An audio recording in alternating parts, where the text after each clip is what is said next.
Bonjour Maude. Bonjour, Merci Rachel. d'être avec nous. Vince est derrière le rideau là-bas, c'est pour ça que je dis nous. Tu es présidente d'Hockey Québec et j'insiste à le dire, tu es nominée au Hall of Fame du hockey filet, footbag en anglais. Donc cette année, ta nomination. Tu as une maîtrise en études urbaines. Je vais te laisser dire c'est quoi ton emploi de jour parce que ton titre est assez long. Fait que je te passe la parole pour ça. Donc, pour mon occupation, la façon dont je gagne ma vie, là, c'est APPR, donc je suis agente de recherche pour l'équipe Environnement urbain et saines habitudes de vie, qui est à la Direction régionale de santé publique de Montréal. Donc, ça, c'est mon gagne-pain. Maintenant, mon grand plaisir, c'est effectivement de jouer au hockey. On va en parler plus en détail. Puis, effectivement, ça se pourrait que je sois élue parmi les gens qui se sont comme soit illustrés, soit qui ont aidé au sport. Puis, je suis présidente de Hockey Québec. Puis, on s'entend que c'est un travail d'équipe. Puis moi, je suis ici pour vraiment te parler de Hockey Québec. Puis j'aime ton humilité. On regardait justement comment je te présentais, puis t'es comme, ben, la femme, t'es pas obligée de le dire. Puis j'étais comme, non, on va le dire, comme, prends les fleurs, parce que ça fait des années, en fait, que t'es impliquée dans ce domaine-là. Puis je pense que c'est devenu juste naturel. C'est un sport que t'aimais, puis ça a juste continué. Puis là, les gens te font confiance, puis on dit, allez, Maude, prends le spotlight. Dans le fond, ben on peut embarquer tout de suite avec le hockey, en fait. On a mentionné le hockey filet. Est-ce que tu peux nous présenter les deux?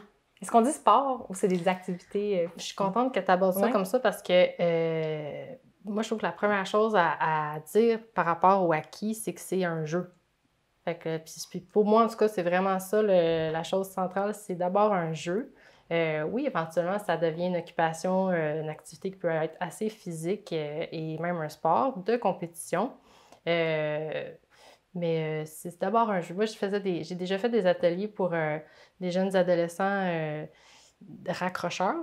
Puis je leur disais, si vous voulez aller loin là, dans la vie, ben, choisissez un sport où il n'y a pas trop de compétition. Non, ça, c'est des blagues. Parce qu'il y a de la compétition assez sérieuse dans le hockey, puis il y a effectivement différentes disciplines. J'ai amené, pour qu'on sache un peu de quoi il est question, là, différents bags dans notre communauté. On parle de bagues ou de balles, mais de hockey le plus souvent. C'est pour ça qu'on a décidé d'appeler l'association Hockey Québec. Moi, je joue beaucoup au hockey filet. Certains vont dire kick volley, certains vont dire footbag net. Puis, il y a aussi la catégorie freestyle. Puis, c'est un peu comparé le hockey sur glace à du patinage artistique. OK. Donc, on a une balle molle qui va parfois même contenir du sable, puis qui va être plus facile à amortir sur le pied pour faire des figures. Puis, la compétition mondiale, elle demande de faire donc un 2 minutes de chorégraphié sur la musique. Et puis, le hockey filet, ça se joue sur un terrain de badminton, 2 contre 2 ou 1 contre 1. C'est les mêmes dimensions, même hauteur de filet? Oui. C'est quand même bien de se rattacher à un sport qui...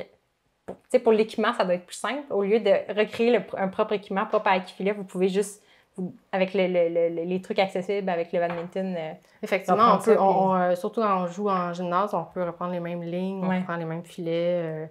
Puis on connaît vite la hauteur du filet parce qu'on a à s'y confronter souvent. Fait que tu tenais les deux balles dans tes mains. Fait que pour les gens qui nous écoutent, la différence entre les deux, le freestyle, la balle est plus molle. Oui.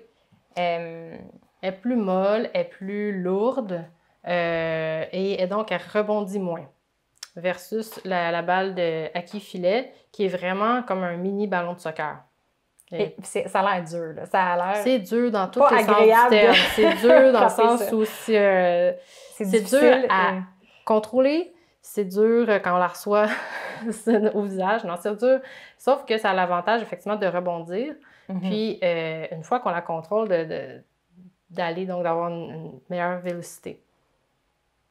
Et dans le fond, fait que vous jouez sur un terrain pour le hockey filet, sur un terrain de badminton. Y a combien de joueurs normalement sur le terrain? Y a-t-il plusieurs versions? Oui, il y a donc, quand on joue au hockey filet, on va jouer, puis j'ai oublié de dire, il y a un certain nombre de panneaux, mais ça, c'est assez régulier. Mais pour le hockey freestyle, il peut y avoir plus ou moins de panneaux, ça va rendre la balle plus ou moins ronde. OK, je reviens au hockey filet. Ça se joue 2 contre 2 ou bien simple, donc 1 contre 1. OK. Quand on joue 2 contre 2, ça peut être le double masculin, féminin ou mixte. Donc, il y a une catégorie mixte. Quand on joue en simple, c'est les mêmes dimensions. Donc, ça rajoute à la difficulté de la catégorie simple. Et puis, c'est aussi le détail qui rend pas ça plus doux, en tout cas, qui fait que c'est dur, c'est qu'il faut seulement toucher avec les pieds. Donc, ça demande une certaine agilité, ça demande du mouvement. Donc, ça demande souvent aussi, puis là, je vais te le mimer, donc désolé pour les gens qui écoutent, mais ça veut dire que si la balle arrive fort vers nous, il faut vraiment la laisser passer puis aller la chercher avec le pied derrière. Mais effectivement... Parce que tu ne peux pas amortir avec le corps, ce qu'on a l'habitude de faire en soccer. Exactement. Quand on fait du cercle. Il n'y a pas de genoux, il n'y a pas de chest, comme on dit dans les cercles. Ça peut-tu frapper le tibia ou même pas? Ben, on voit jamais un coup de tibia, mais si ça touche le tibia, on n'en fait pas une faute. En fait, tout ce qui est en bas du genou, ça arrive trop souvent que c'est permis. Puis donc, je parlais du simple, c'est aussi le nombre de touches. On ne peut pas jouer un nombre illimité de coups. Donc, ça se joue en double, 3 coups alternés de chaque côté. Souvent, donc, réception, passe, attaque. Ça ressemble beaucoup quand même. C'est pour ça qu'il y en a qui l'appellent le kick volley, du volleyball de plage. Souvent, il y a quelqu'un qui va être bon pour le setter, puis l'autre qui va être l'attaquant plus. Les rôles Moi, ce que je trouve bien aussi, c'est que, bon, là, j'ai mis l'accent sur le fait que c'est pas facile. Puis, effectivement, il y a une certaine... Avant de pouvoir juste même recevoir un service, puis il y a toute cette espèce d'initiation-là. Mais malgré ça, je pense qu'il y a toutes sortes de types de personnes qui peuvent trouver à la fois leur plaisir, je reviens, c'est un jeu, mais qui vont avoir une certaine aisance. Les grands vont avoir plus d'amplitude, vont aller chercher la balle plus loin, vont être meilleurs au filet peut-être pour avoir plus de hauteur, versus des gens qui sont un peu plus petits, mais qui sont plus rapides, puis qui sautent plus haut, puis qui vont être qui vont avoir une couverture du terrain plus intéressante. Fait que dans le fond, c'est ça, selon ton profil, tout le monde peut jouer. Là où on fait des blagues sur le fait que c'est difficile, c'est que c'est vraiment difficile dans le sens que je pense que le hockey en cercle, comme tout le monde est bienvenu, il y a comme j'ai pensé avoir une facilité à rentrer dans un cercle puis à apprendre, tandis que le hockey filet, ça va assez rapidement. Puis la surface du pied est tellement minuscule par rapport au terrain pour frapper une petite balle. J'imagine le défi est là aussi. Oui, il y a le défi, c'est ça, de couvrir son terrain. Il y a le défi d'avoir le temps de réaction est pas long. Sauf que le plaisir de justement la frapper, de réussir à la rattraper, de réussir à bien la frapper, puis pour ceux qui ont joué des sports d'équipe où il y a vraiment, c'est ça, cette complicité-là qui s'installe entre des joueurs qui connaissent leur style aussi, puis il y a tout le plaisir d'attaquer la balle. Puis là, je vais refaire un parallèle, mais ceux qui ont joué au hockey, puis au Québec, il y en a quand même un certain nombre, quand tu réussis à scorer dans le but, là, c'est comme, il y a un petit frisson qui... Puis je veux dire, rien de si facile, là. C'est des gens qui patinent sur la glace puis qui manient un bâton, qui doivent taper sur une rondelle qui rentre dans un mètre. Donc, c'est pour ça que je viens de te parler de difficulté, mais aussi de plaisir. Parce que, puis je suis contente que tu abordes le cercle parce qu'effectivement, ça commence souvent par le cercle. Puis je suis contente que tu le mentionnes, que c'est inclusif. Je regarde, là, il y a en ce moment beaucoup dans les parcs, ils appellent ça le spike ball. L'idée est similaire, puis on va voir aussi même du PTK où on tapoche un objet avec la main. Mais je regarde, ça se joue 2 contre 2, le spike ball. Bon, je vais me dire, nous aussi, on joue 2 contre 2, mais l'idée, au départ, c'est quand même le cercle de hockey. Puis ce que je trouve merveilleux dans le cercle de hockey, c'est qu'il n'y a pas de limite. Ultimement, n'importe qui peut se joindre. Je trouve que c'est un petit peu plus, justement, facile. Pas de limite dans le sens que tu peux être 20. On peut être 20 à jouer. Puis, c'est rare je veux dire, ça arrive, mais moi, dans ma vie de joueuse de hockey, j'ai joué au filet beaucoup dans toutes sortes de villes, mais j'ai aussi fait beaucoup de cercles avec toutes sortes de monde. Puis, on m'a jamais, dans ma mémoire, là, refusé de me joindre. Puis c'est pas parce que j'étais donc bonne. J'ai commencé quelque part et ça m'a vraiment pris du temps avant de... C'est ça. Puis, qu'est-ce qui. Dans le fond, c'est ça. J'étais vraiment contente de jaser avec toi la première fois au téléphone parce que tu as trouvé Renard. D'habitude, nous, on trouve des gens puis on les invite, tu as trouvé Renard. Puis ton but, c'était de promouvoir le haki, mais c'était pas nécessairement pour en parler ici. Puis moi, j'ai entendu ton histoire puis je me disais, c'est super intéressant, ça me ferait plaisir de partager. Mais j'ai aussi découvert, c'est ça, des disciplines du haki que je savais même pas qu'il existait.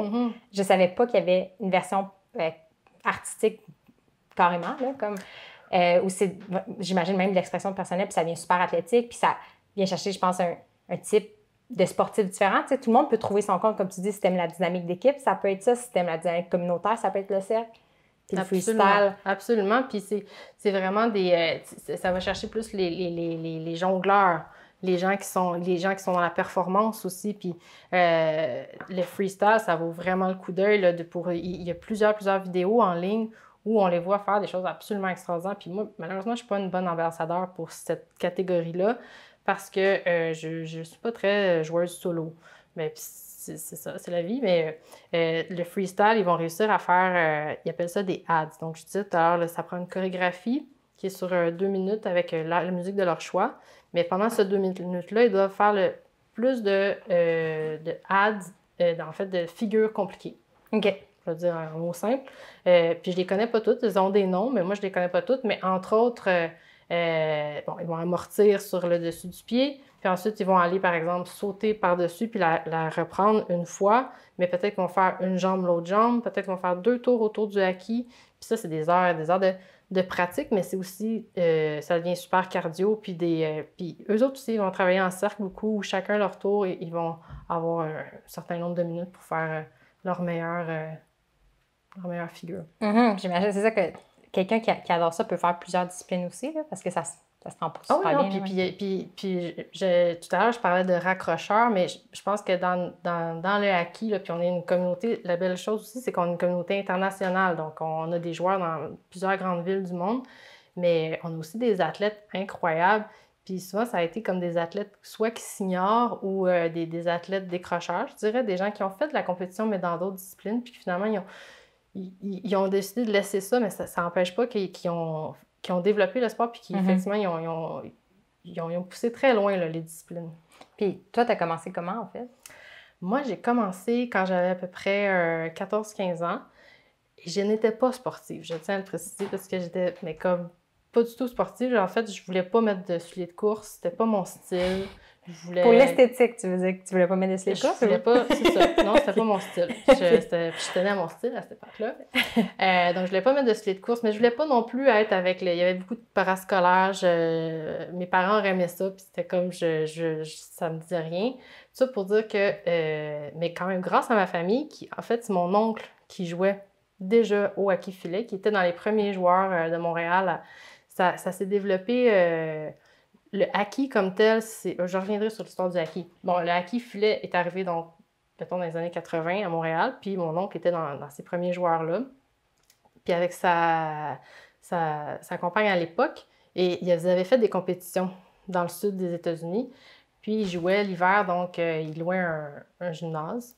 Puis il m'avait dit, ben écoute, si tu aimes ça, jouer au... Déjà, je commençais à jouer en cercle. Il dit, ben amène tes amis, puis vous allez pouvoir jouer l'hiver... au filet. Ça a commencé comme ça. OK. C'est quand même vraiment cool. Je pense que même dans la communauté, c'est rare, là, les joueurs de deuxième génération, mais ça commence. Il y en a, effectivement. Tu me parlais de jouer les 2 catégories. Il y a effectivement un père et son fils maintenant qui jouent, puis qui est comme une légende du sport.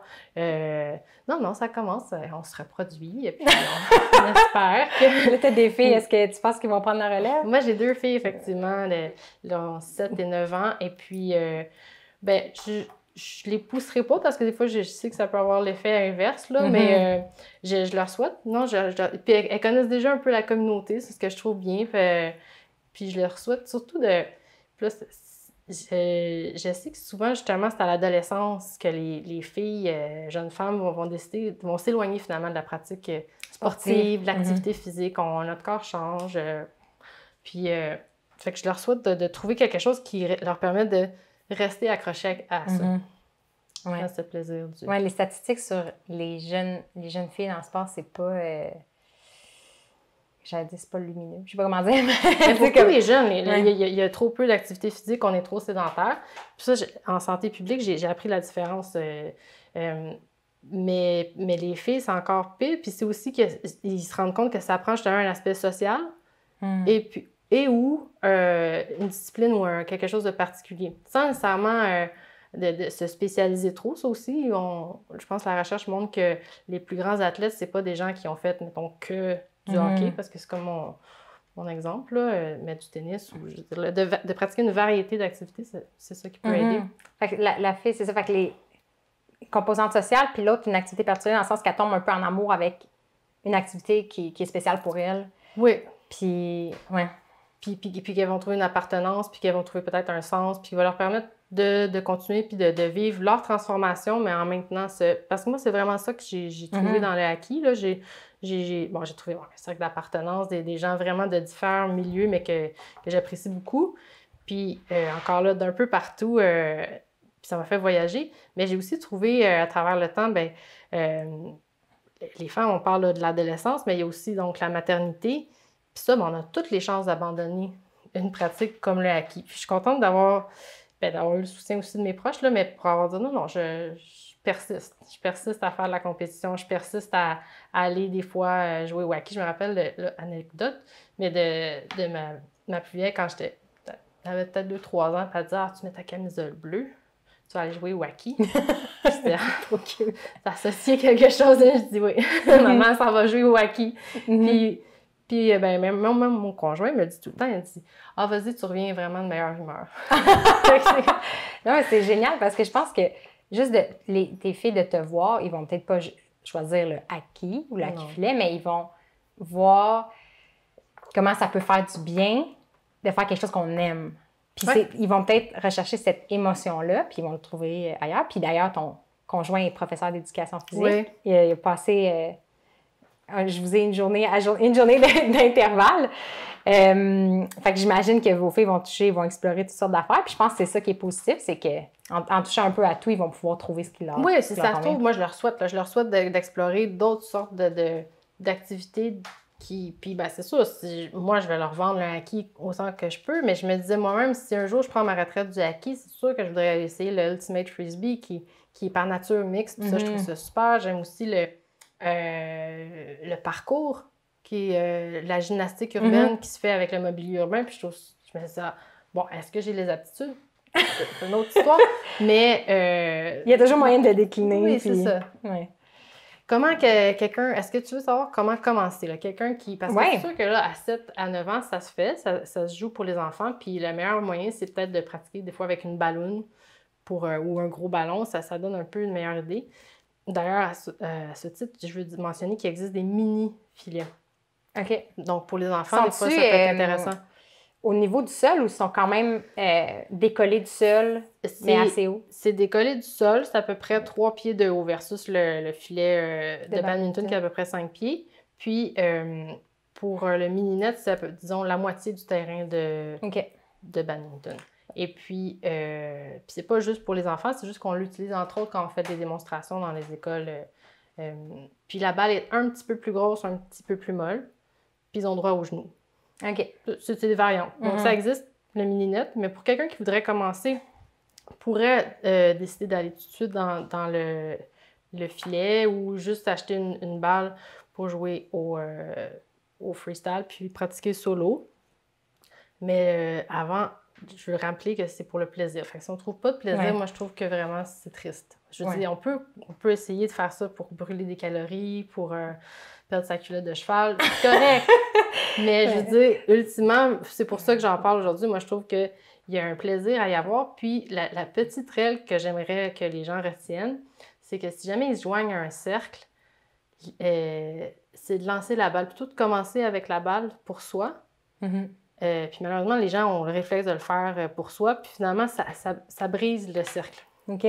Donc, c'est mon petit conseil du jour. Quand tu as la balle dans les mains, au lieu de faire le premier kick, c'est de la lancer à quelqu'un. Oui, tout simplement. OK. C'est pas nécessairement facile parce que ça veut dire qu'éventuellement, la balle va revenir, puis il va falloir avoir le réflexe de la kicker, mais c'est ça qui crée le mouvement de départ, puis ça fait que ça, c'est un petit détail pour Puis après ça, je peux vous en donner beaucoup d'autres. Hein? Ben oui, ben OK. dans le fond, notre but, c'est ça. Oui, Aujourd'hui, c'était avec de quelqu'un souligner que ça peut être difficile le accufilet, mais c'était pas juste de s'arrêter là. Ben non. Les questions, c'était en fait comment on peut commencer si Oui. ça nous intéresse. OK. Puis je pense qu'il y avait comme 2 scénarios, comme quelqu'un qui aurait peut-être jamais même joué au hockey ou quelqu'un qui a déjà fait du cercle puis qui veut faire du accufilet, parce que c'est ça, la transition est pas toujours directe vu que, comme tu dis, quand tu fais du freestyle ou du cercle, tu peux l'amortir, puis c'est des réflexes, j'imagine, qui sont assez intégrés, puis faut se réhabituer à juste utiliser ses pieds. En tout cas. Oui, c'est ça. Il y a des.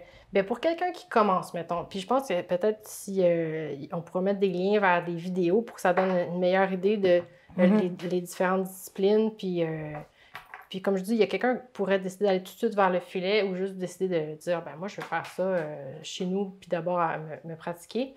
Bon, d'une façon ou de l'autre, c'est bon d'avoir des souliers. Les gens disent souvent, jouez-vous nu-pieds? Pas trop. Fait que là, je montre le soulier. C'est pas parce que c'est la marque particulière, mais l'intérêt du soulier, qu'il soit léger si possible, mais c'est les surfaces. Parce que ça, c'est les tiens avec ça, lesquels tu joues? Ils sont bien propres. Oui, bien, c'en est un modèle possible. Okay. Puis, donc d'abord, ça prend des souliers.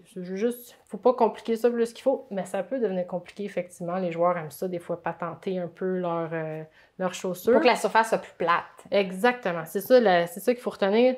Intérieur, extérieur. Fait que là, c'est l'intérieur du soulier ou l'extérieur et même parfois la semelle qui vont kicker la balle. Est-ce qu'on peut amortir avec... Est-ce qu'on a le droit d'amortir ou c'est comme au volleyball, tu peux pas avoir... la balle peut pas être en contact avec ton pied, mettons, plus que... Oui, bien, c'est une super bonne question. Puis c'est là qu'est toute la différence entre le freestyle et le net. C'est que le net, non, pas d'amorti. Tandis que le freestyle, c'est presque juste des amortis. Oui. OK. Donc, ça prend les souliers. Une fois qu'on a les souliers, ça prend la balle. La balle, il y a différentes compagnies. Là, je pense que j'en avais une autre. Ici, oui, celle-là, merci. Fait qu'on a footbagnet.com puis ProKicker qui sont distribués dans la plupart des grands centres, par exemple Sport Expert, etc. Mais ils sont aussi en ligne. Donc, on pourra mettre les liens. Parfait. Si jamais quelqu'un veut aller... Puis, il y a ces modèles-là, donc de balles qui sortent plus au filet, mais ils ont aussi tout un amalgame là, de balles à plus ou moins rondes, plus ou moins de panneaux avec ou sans du sable pour quelqu'un qui voudrait faire plus du freestyle. Puis, j'imagine les gens ont des préférences. Y a-t-il comme des fans de certains types pour le freestyle, mettons, de certains types, des vendus d'un, puis là... Tu parlais tout à l'heure de mon conjoint qui est prof d'éduc, là, puis là, des fois, il part sur la sorte de balle de tennis, la sorte de balle de ping-pong, puis je dis, c'est ça, hein? Moi, je savais pas qu'on pouvait, puis la sorte de raquette ensuite, fait que là, c'est la même chose quand on est dans le sport et on devient, qu'est-ce qui nous fait... Puis effectivement, il y a toutes sortes de nuances, mais pour quelqu'un qui commence... souliers, balles, ça y est. Je veux dire, on peut aller... Puis ensuite, quelqu'un qui n'aurait pas de partenaire, on peut jouer contre le mur. Là, j'ai parlé plus assez bien. Oui, celle-là, c'est ça. Celle-là rebondit. Donc, on peut jouer contre le mur un certain nombre de coups.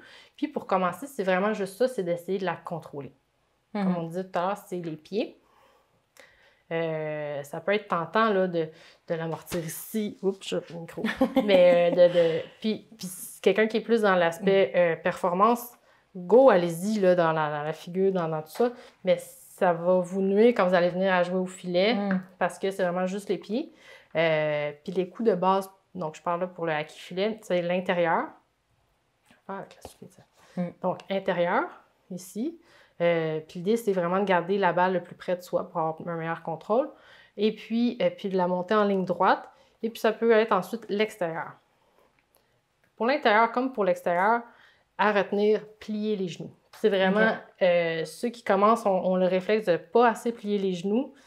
Ce qu'ils disent, puis ensuite ils se disent pas bon. Ça aussi, on l'entend souvent, je suis pas bon. Mais je dis, c'est vraiment une question de posture, de plier les jambes. Ça va permettre d'avoir une meilleure ouverture des hanches, une meilleure rotation, puis de s'adapter beaucoup plus d'amplitude. On peut lever beaucoup plus haut la jambe si notre autre jambe de soutien est pliée. Fait que ça, c'est ce conseil de base. Je sais pas si c'est... En tout cas, je sais pas s'il y a des études là-dessus. C'est documenté, mais j'ai trouvé en vous observant, parce que je suis allée vous voir jouer au parc. Oui. Parce que c'est comme, justement... On voit que la QLA a gardé cet aspect-là amical où vous pouvez aller dans un parc, installer ça un peu dans un endroit plat, un peu n'importe où. Puis l'aspect communautaire de les gens se pointent. Puis là, il y a des rotations sur le terrain. Fait qu'on est venu juste chiller au parc. J'ai remarqué que tous les joueurs avaient une excellente posture du tronc, comme des belles postures droites. Je ne sais pas si la posture pour kicker implique qu'il faut toujours que le haut du corps soit droit. Je ne sais pas, je trouvais que les gens avaient... Non? On est tous très beaux, je pense. Je sais pas. Non, mais effectivement, parce que ça demande une certaine balance. Parce que si on regarde, souvent, c'est qu'on va être en équilibre sur une jambe. Fait que déjà, c'est... Puis un peu comme on parlait tantôt de d'autres pratiques, là, le slackline, qu'on va beaucoup s'installer dans les parcs, puis il y a un peu cet aspect-là amovible et temporaire, où on arrive, on s'installe, on s'amuse, on s'en va, puis il n'y a presque pas de traces. Peut-être sur les arbres, peut-être nous, on magane un peu le gazon, mais sinon, on est assez... c'est ça, on peut profiter de cet aspect-là éphémère, mais aussi tu parles de nos beaux troncs et de notre façon de se tenir, effectivement. Là, on voit pas mes jambes, là, mais si je kick, c'est sûr qu'elle a plus de chances d'aller droit que si je suis en train de la couvrir, tout ça. Puis c'est la même chose que si je veux la laisser passer. Quand je reçois un service, souvent, on va la laisser passer. Puis là, intérieur, extérieur, je l'ai dit, ça, c'est dans un petit cercle, mettons, quand la balle est proche. Mais quand la balle va vraiment plus loin, là, on veut faire un back kick. Fait que là, il faut encore plier la jambe de soutien, mais lever pas mal plus haut la jambe derrière. Ça, c'est les coups de base pour récupérer la balle. Ça demande une certaine agilité. Mais tout l'aspect spectaculaire du sport commence plus quand on vient à faire des attaques. Puis là, je ne suis pas nécessairement la meilleure non plus ambassadrice pour les attaques. Moi, je suis vraiment bonne pour la mettre au filet, la préparation, disons, l'aspect set, tout ça. Mais je sais faire un certain nombre d'attaques. Je peux t'en expliquer quelques-unes. Donc, on imagine que c'est ma jambe. Fait que le soulier est dans ta main. Pour ceux qui nous écoutent, elle a mis le soulier dans sa main. J'ai mis le soulier dans ma main. Et puis, je vais servir à Marie-Claude. Alors, Marie-Claude, t'es prête? Je vais te faire un service. Oh my God, je vais me mettre droit. Alors, on sert en diagonale, côté pair. Donc, puis je dis le service avant. Donc, 0-0. C'est parti. Puis là, toi, tu vas le récupérer. On joue en simple, OK? Alors là, tu aurais droit à 2 touches. Tu vas le récupérer. L'autre soulier. Puis, tu vas essayer de le lever dans les airs du premier coup, puis ensuite, tu dois tout de suite me le renvoyer. Donc, attaquer si possible. Donc, tu essaies de la mettre le plus près du filet. Je peux pas faire... À peine une réception de service, tu peux pas passer à ton coéquipier. Faut le renvoyer au bord? Ouais, OK. Ben, en fait, là, on est 2. Fait que je jouais du simple. Ah, OK, excuse-moi. Mais c'est une bonne question. Si on était en équipe, effectivement, on aurait droit à 3 touches. OK. Donc là, si on est en équipe, c'est tout à fait une autre histoire. Moi, disons, j'aurais reçu le service, je t'aurais fait on appelle ça un bump. Puis toi, là, je m'attendrais à ce que tu me fasses un beau set. Fais-moi un beau set, ce qui veut dire une belle passe au filet. Ah, super, belle passe au filet. Là. Le filet est là. Fait que là, moi, je m'en vais l'attaquer. Bon, on revient au bout de l'attaque. Je peux la frapper donc avec différentes surfaces de ma chaussure. Je peux la frapper avec ce qu'on va appeler le scuff, qui est l'extérieur, un peu le revers au tennis, OK? Donc là, je ferais un scuff. Puis ça ressemble beaucoup nos attaques à des coups d'arts martiaux. OK. Fait que là, je ferais un scuff. Ou bien, si j'arrive de l'autre côté, je vais prendre l'intérieur de la chaussure, puis on appelle ça un sweep, donc un balayage. OK. On s'entend que le filet est à 5 pieds, donc il faut lever la jambe. Fait que je ferais un balayage, un scuff. Si je me sens d'attaque ce jour-là, et je vais décider de faire un side kick. Donc ça serait... c'est Bruce Lee, là, tu sais, c'est tout ça. Puis, tu y vas avec la semelle. Ça, c'est ton coup de prédilection? Je le pratique encore. Ça fait un petit bout de temps que je le pratique. Non, mais side kick. Puis si vraiment, disons que tu m'aurais fait un set qui est un petit peu sur les côtés, OK? Puis là, il est plus difficile à atteindre. Là, je vais aller faire ce qu'on a nommé le shtataf. OK. Ça, c'est votre langage. Oh là, là, je te donne des noms d'attaque. Le shtataf, c'est vraiment, c'est encore avec la semelle, mais qui va comme... assommer la balle? Oui, puis au lieu d'être horizontal, ça va... c'est comme un coup par derrière, comme une ruade un peu plus. OK. Puis ça va redescendre. Je pense qu'avec ça, tu peux faire un petit bout. Donc, sweep, scuff. Je peux il y en a aussi, disons qu'on est moins dans les sauts, on est grand flexible. Les coups de prédilection, ça va être, il y a notamment le pull down, qui est comme la descente de la jambe. Fait que là encore, c'est frapper avec la semelle. où on va chercher la balle très haute, puis on referme la jambe. Alors, ça descend. C'est comme le pied, il descend. Frappe la balle. Je pourrais essayer juste de la pousser dans le fond, un push ou un pull-down. Mais là, c'est différentes façons de frapper la balle avec la semelle.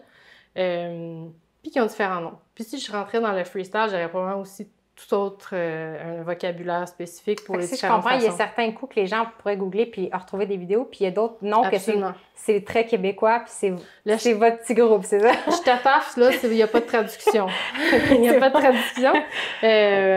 Puis il y a aussi, naturellement, des coups qu'on va voir, des coups similaires dans d'autres sports. Par exemple, là, la bicyclette ou, je sais pas comment ça s'appelle en soccer. Mais tout ce qui est pompe, puis le roll spike.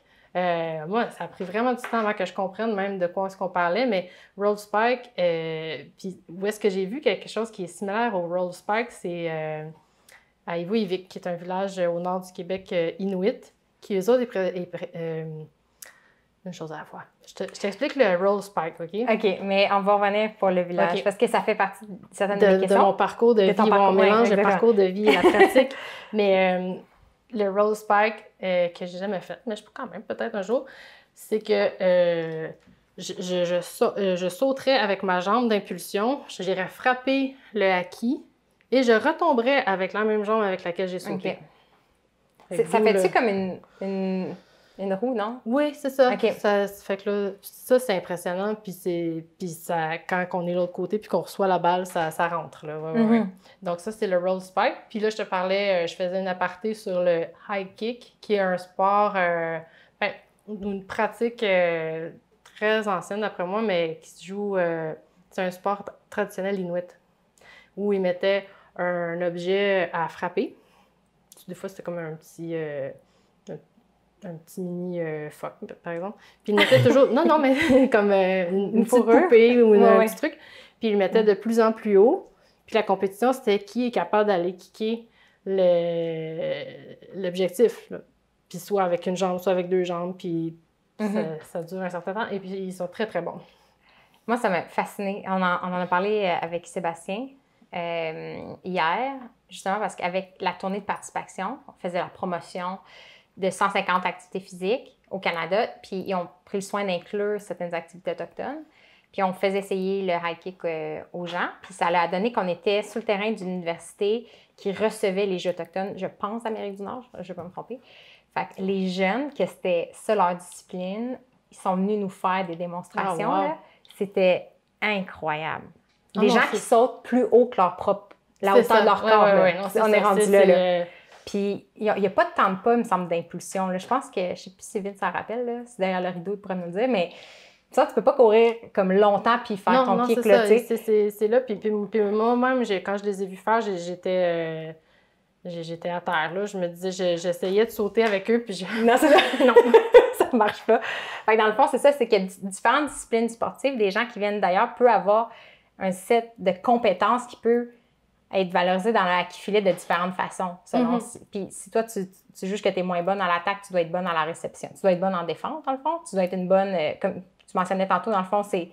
Est-ce que c'est une joueuse plus de fond? Puis j'ai un bon contrôle et je suis une bonne partenaire parce que je vais comme bien placer la balle en général pour pouvoir faire le point. Puis je suis capable d'attaquer à mes heures. C'est sûr, je ne suis pas nécessairement là où j'ai mes highlights. Et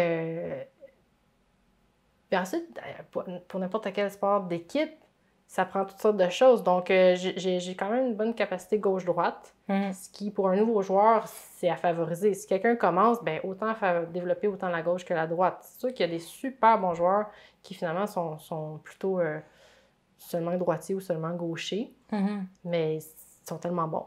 Il y a aussi l'esprit. Hein? Il y a des fois des gens qui ont moins l'esprit sportif. Puis là, on a dit, hein, c'est pas sur ma personne, c'est le fait de Hockey Québec. Dans Hockey Québec, il y a des gens justement qui ont amené le sport plus loin, justement en étant ceux qui sont les agents de l'ombre, là, rassembleurs. Et mention spéciale à Martin Côté, qui justement va accueillir tellement de nouveaux joueurs, qui va s'occuper de plein de détails que les autres ne verront pas. Qui est dans le groupe de joueurs parce que tout le monde serait d'accord pour nommer Martin. Hein? C'est ça, c'est le consensus. Qui est dans votre groupe de joueurs. Oui, c'est puis parce qu'à Québec, là, c'est moi qui est présidente, mais il y a eu d'autres présidents dans l'époque puis qui ont fait aussi fait avancer le sport puis qui ont développé plein de choses dans notre discipline. Puis je ne vais pas commencer à nommer des noms, ça serait pénible. Mais c'est pour dire que donc ça prend gauche-droite, ça prend un certain équilibre. Tantôt, on parlait de comment ça peut, entre guillemets, faire grandir. Parce que je veux dire, c'est un sport où tu essaies de sauter, tu essaies de t'étendre, Est-ce que c'est dangereux? Parce qu'on me l'a déjà demandé. C'est sûr que moi, je suis plutôt flexible. C'est un avantage. Ça peut être un désavantage quand on fait des mouvements latéraux. Je pense que c'est à peu près ça le risque. Cheville foulée, il y a des fois les genoux qui peuvent en subir un coup parce que, surtout si on est mal positionné et qu'on essaie de faire des coups, plutôt que de se déplacer, on essaie de s'étendre, là, c'est sûr que ça peut... c'est pas un sport de combat, fait que comme tel, il n'y a pas de contact. Les contacts sont interdits, mais c'est sûr que parfois, c'est tout aussi la beauté du sport du hockey-filet. Quand deux personnes vont sauter puis aller pour la même balle au-dessus du filet, ils ne sont pas supposés se contacter les souliers, mais ça arrive. Fait que là, il y a un petit risque. Parce qu'il y a une personne qui veut attaquer, puis l'autre, elle veut la bloquer. Oui, c'est ça. Puis au volleyball, c'est interdit de traverser. Tandis que nous, on s'est permis de traverser la zone adverse. Il ne faut juste pas se faire toucher.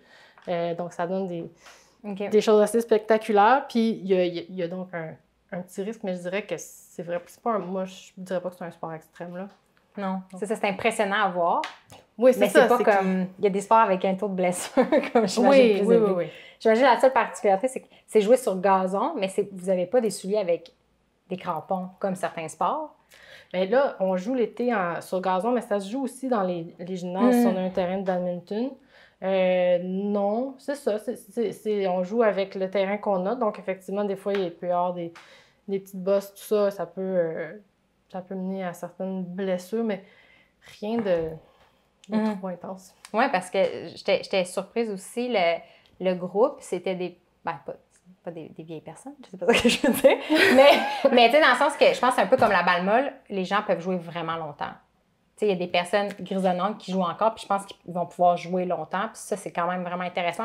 Moi, je trouve ça fantastique, mais je pense que c'est aussi une question de passion. Ben, je le sais pas. Tout à l'heure, je disais qu'il y a vraiment des athlètes dans ce sport-là. Puis je l'ai déjà dit à d'autres personnes. Souvent, les gens disent « Ah, est-ce que ça va être aux Olympiques? » J'espère, mais je pense qu'on n'a pas un bassin de joueurs si important que ça.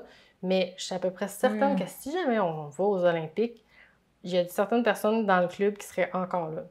Parce que assez bon pour représenter le Canada. Ils sont tellement des athlètes extraordinaires dans ce qu'ils font, dans le nombre d'heures qu'ils vont y avoir mis dans Puis effectivement, il y a certaines têtes grises, je trouve ça merveilleux parce qu'ils jouent encore.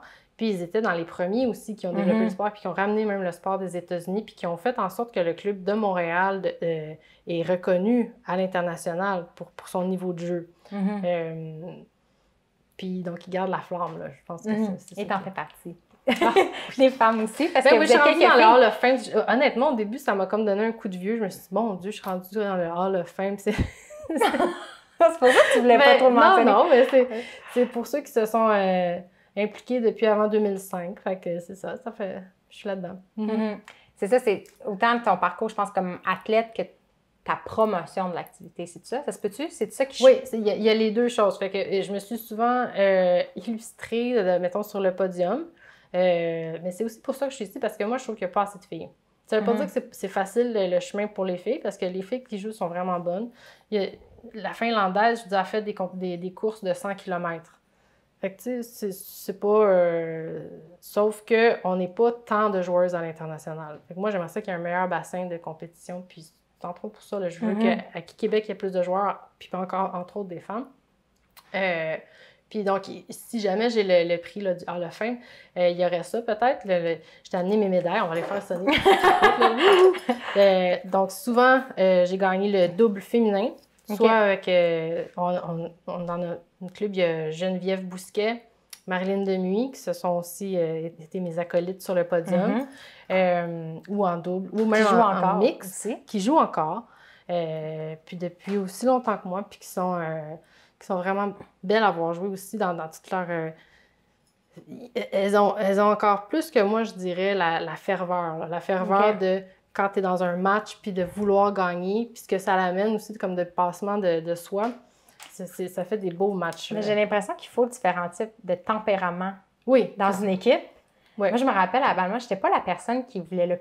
Je voulais je voulais bien jouer. Je voulais qu'on joue bien, mais je n'étais pas le genre de personne qui était comme ah, faut gagner! Puis qui était comme, j'ai l'impression, j'étais concentrée, puis je pense que j'étais intense dans ma concentration, mais pas dans ma fougue, genre. Mais j'ai rencontré Marlène. Oui. Puis j'ai senti que son énergie, tu sais, j'imaginais sur le terrain, genre, je sais pas, j'imagine assez dynamique puis assez passionnée. Je sais pas comment, c'est juste une intuition, oui, là. c'est ça. C'est des personnes que faut comme le voir, là, pour comprendre comment elles peuvent être... en mode compétition, la balle, elle tombera juste jamais. OK. Tout simplement. Comme Nadal au tennis, que genre, il va jamais pas essayer d'aller chercher la balle, le elle tombera pas, puis le coup va... Puis c'est ça, il y a la précision du jeu, mais effectivement, il y a des gens qui sont beaucoup plus dans la beauté du beau jeu, aussi de la belle frappe, ils sont moins sur le point. Hein? Des fois, il y a comme toutes sortes de tout pour le tout, là. Puis ça, il y en a de toutes sortes. Puis moi, c'est vraiment ça que j'aime. Puis il n'y a pas de coach officiel. J'aimerais ça, là. J'aimerais ça qu'on soit une plus grande fédération. Il y a effectivement, à Québec, il y a la Fédération internationale qui gère les compétitions mondiales. Mais comme tel, comme plusieurs autres sports alternatifs, on n'a pas tant de financement, puis l'énergie vient des joueurs. Donc, chacun s'implique comme il peut. C'est auto-organisé. Ça veut dire que c'est auto-coaché, puis ça veut dire que une fois qu'on a monté le filet, tout le monde a juste hâte de jouer. Malheureusement, on ne prend pas tant de temps L'échauffement, c'est l'échauffement, c'est jouer. Souvent, oui. Puis même chose, c'est la même raison aussi que si on a monté les filets, c'est l'été, on prend moins de temps pour jouer du simple, alors que c'est une belle discipline de jouer du simple. C'est beaucoup demandant. C'est ça, c'est que j'ai plus de monde qui joue. On veut tous jouer sur deux à la fois. Fait que dans le fond, tes médailles avec les filles partenaires féminins. Oui, c'est ça, parce que tout à l'heure, on parlait de implication versus compétition. Ça, donc, j'ai joué soit... mais je les ai pas tout apportées, ça fait drôle de dire ça comme ça, là.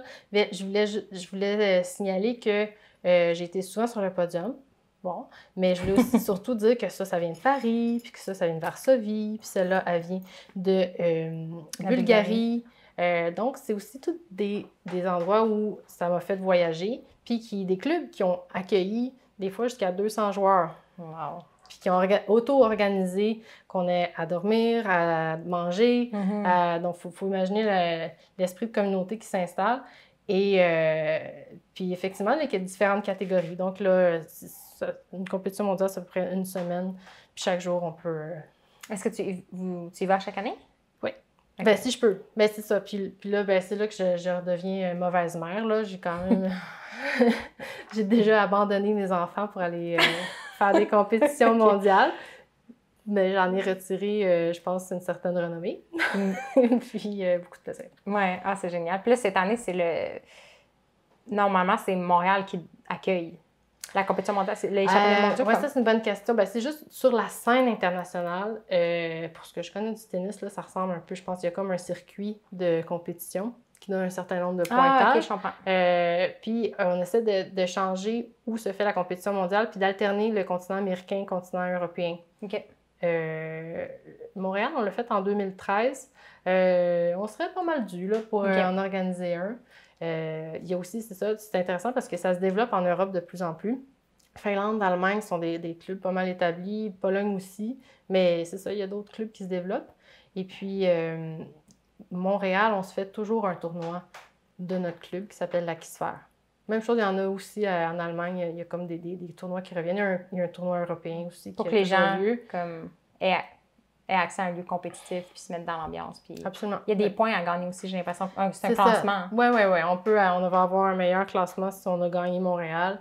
Puis on va avoir le fameux trophée. Je pense qu'on t'avait parlé de notre trophée de l'Aquisphère. Puis ça va avoir lieu bientôt le mi-juillet, la fin de semaine du mi-juillet. On va être au Parc La Fontaine pour le traditionnel Aquisphère. C'est international au sens où tout le monde est bienvenu. Mais c'est organisé vraiment par le club Aki Québec. OK. Puis c'est ça, le fameux trophée, de ce que j'ai compris, il est beau. Puis c'est le fun de l'avoir, c'est ça? Ben, c'est le fun de l'avoir, puis on veut le garder à Montréal. Non, parce que là, en ce moment, c'est des joueurs des États-Unis qui sont partis fait que là, avec. cette année, vous avez quelque chose à récupérer. Oui, puis il est beau au sens où on a fait plusieurs petits panneaux comme ça en or et en argent. OK. OK. Je vais regarder les photos. On les joindra. Oui. Génial. Fait qu'on on a regardé comme, c'est ça, un peu le fonctionnement, le circuit au niveau des exercices. Parce que quand Sébastien, qui est ton conjoint hier, je disais que Vince voulait, quand il vous a vu, ça lui a vraiment tenté de jouer, parce que lui, il aime le hockey. Fait qu'il s'est dit que ça serait un bon défi. Puis pendant qu'il va jouer au hockey, moi, je vais peut-être jouer à balle molle sur le terrain d'à côté le dimanche. Fait que c'est un peu la même vibe. Ouais. Des gens qui grattent la guitare pendant que d'autres jouent. Les gens viennent en vélo, laissent ces affaires-là. Fait que l'ambiance, c'est un peu la même. Fait qu'on va peut-être avoir chacun notre activité du dimanche. Fait que là, Sébastien a dit, OK, bon courage, parce qu'il dit, c'est pas le sport le plus facile, mais il a expliqué des exercices, comment lui, il fait faire aux élèves, à des enfants, pour justement montrer que n'importe quelle activité peut être brisée en plus petits morceaux, puis commence étape par étape. Fait que, tu sais, quelqu'un qui, le cas de Vince, qui aurait déjà une expérience en hockey, comment est-ce que, comment il peut commencer, lui? Mettons, sans embarquer tout de suite sur le terrain avec vous. Moi, Vincent, pour le nommer, je lui ferais faire des consécutifs. Déjà, juste voir... on a souvent un coup de prédilection. Hein? Un naturel, déjà droite-gauche, là, mais un coup qui va ressortir plus facilement, surtout si on a joué en cercle. Les joueurs de soccer ont souvent le taux, la pointe des pieds, parce que le ballon, c'est souvent ça qui... Donc, probablement que c'est ça qui va sortir d'abord. Puis c'est correct aussi, mais de voir combien il peut faire de coups, là, est-ce qu'il peut en faire 2, 3, puis avec la balle dure. Donc ça, déjà juste jongler un peu avec les coups de base, puis de s'astreindre finalement à essayer de développer ceux qui ont moins. Parce que c'est bon d'avoir de savoir si la balle va à droite, bon, OK, je peux faire ce coup-là. Si la balle va à gauche, je peux aussi faire ça. Pour pas tricher, parce que c'est aussi ça qu'on voit souvent, ceux en cercle vont aller chercher une balle qui sera à gauche avec leur jambe droite. Puis tu peux pas? Pas interdit, c'est pas interdit, c'est juste qu'à long terme, c'est pas efficace. Ils perdent beaucoup d'énergie à faire ça, puis... à Manis, tu n'auras pas la vitesse pour certains coups. Puis tant qu'à développer une pratique, s'ils veulent... c'est ça. Mais en même temps, c'est ce qu'on disait tout à l'heure, il y en a qui sont champions, qui sont vraiment bons, puis qui font encore ça. Fait que c'est pas... ça leur permet de faire d'autres coups, puis de développer autre chose, mais moi, je ferais ça avec Vincent. Donc d'abord, voir... c'est vraiment Vincent qui va jouer. Non, mais de pratiquer. Puis il y a un jeu chouette aussi, si on est avec d'autres personnes qui ne demandent pas trop d'efforts, c'est de jouer à l'horloge. Fait qu'on commence chacun un coup. Puis là, on le rattrape. On fait chacun 2 coups. Puis on le rattrape. Puis le rattraper est important parce que sinon, ça va dans tous les sens. Puis on perd un peu le rythme. Juste 2 coups, puis on le rattrape. Puis ensuite, on monte progressivement. Ça peut être, je faisais ça d'ailleurs, c'est ça, avec dans des ateliers. On fait aussi, il y a différentes aussi, des alternatives de pratique où on va essayer, si on est à 2, des patterns de jeu. Donc, soit on essaie de la mettre comme très haute, ce qui reproduit les passes au filet. On va essayer de faire un 8. Là, déjà, ça se complique pas mal. Là. Moi, si je joue avec toi, je te l'enverrai donc de droite à droite. Puis on fait des parallèles de droite à gauche. On peut essayer de jouer très, très bas, très, très proche et très, très bas. Donc là, ça, c'est le jeu rapide. Ça donne quelques petites idées, puis quelqu'un qui a envie de poursuivre un peu plus loin. Puis parenthèse, on peut faire la même chose contre un mur. Donc, ça développe des coups de base. Puis j'imagine un adulte comme un enfant, en fait, pourrait commencer avec un obstacle plus bas. Oui, pour l'idée de s'habituer à le passer par-dessus quelque chose. Oui, avec les enfants, tout ça, c'est ça aussi, je pense qu'ils vont faire, comme tout à l'heure, je parlais du mini-net. Puis si quelqu'un veut voir à quoi ça ressemble, là, chaque dimanche, à la statue du parc Jeanne-Mance, au parc où il y a les tam-tams, souvent, il y a un mini-net qui est installé là, puis en démonstration. Puis souvent, aussi, il va y avoir des vendeurs de toutes sortes de cossins. Hein? Il y a comme autour de la statue toutes sortes d'importations d'un peu partout, mais il y a aussi des vendeurs de hockey. Donc, il y a une possibilité de s'en acheter là, puis de voir un mini-net parfois qui est installé, puis de même peut-être l'essayer.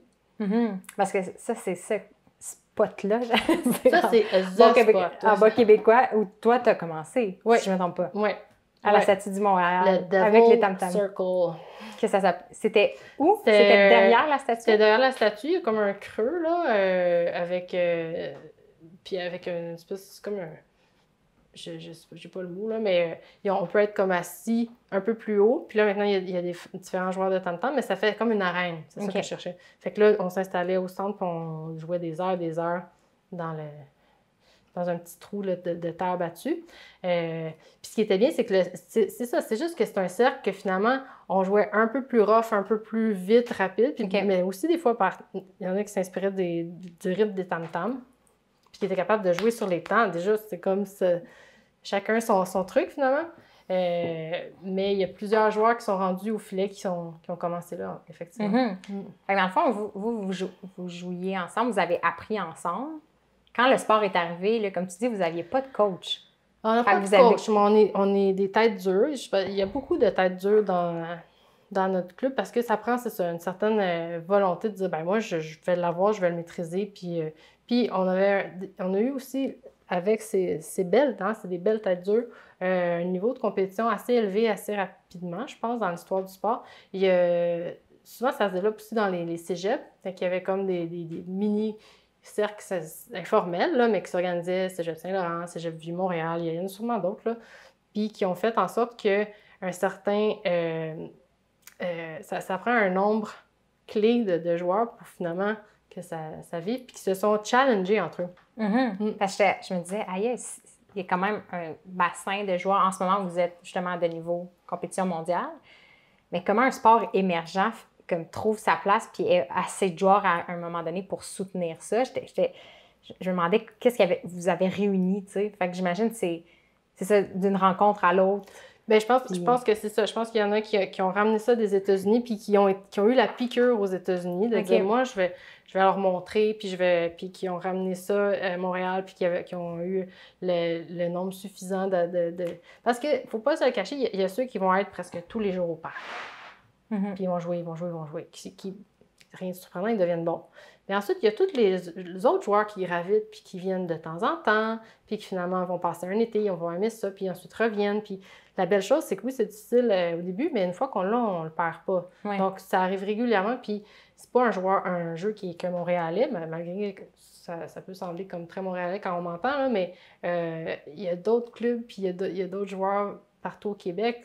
C'est juste que c'est une grande ville, Montréal, puis ça permet justement, de jouer au centre grande ville, d'atteindre ce niveau clé-là où ça te prend 4 joueurs pour faire au moins une partie. Puis rappelle-moi, ton oncle et ta tante, à ce moment-là, c'est le hockey qui t'avait fait découvrir, c'est le hockey filet? Ah, c'est une bonne question. À l'époque où eux jouaient, il y avait aussi la compétition de consécutif. OK. Puis ma tante par alliance, elle a détenu le record Guinness pendant longtemps du nombre maximal de coups pour une femme, c'est 15 548. C'est combien d'heures? Je pense 3h30. OK. J'ai jamais vu, moi j'étais jeune à ce moment-là, mais oui, donc il y avait... Puis il jouait au filet. Il faisait les deux.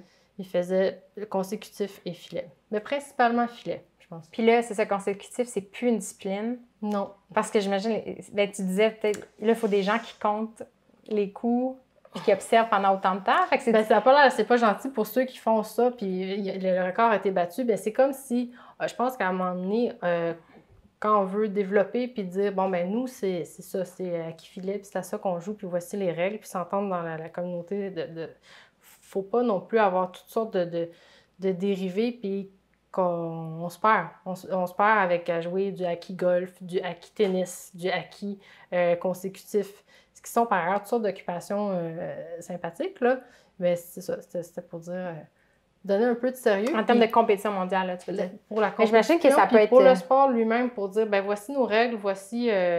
d'officialiser. C'est sûr que quand on officialise, on perd un peu d'inclusivité ou de... ça doit être le cas de plusieurs autres sports qui sont confrontés à ça. Je pense, entre autres, à un des champions mondiaux de freestyle. Il joue plus de temps avec le hockey mou qu'avec une balle de soccer. Parce qu'il va chercher des commandites beaucoup plus facilement. Les gens comprennent les mouvements qu'il fait, Avec une beaucoup balle mieux avec un de- ballon de soccer. Il fait Avec les un mêmes ballon. mouvements. Donc, il fait comme de la danse avec un ballon de soccer. Dans les compétitions pour se pratiquer puis se faire Ben, connaître. c'est sa vie maintenant. C'est comme ça qu'il gagne sa vie. OK. Puis c'est vraiment impressionnant. Puis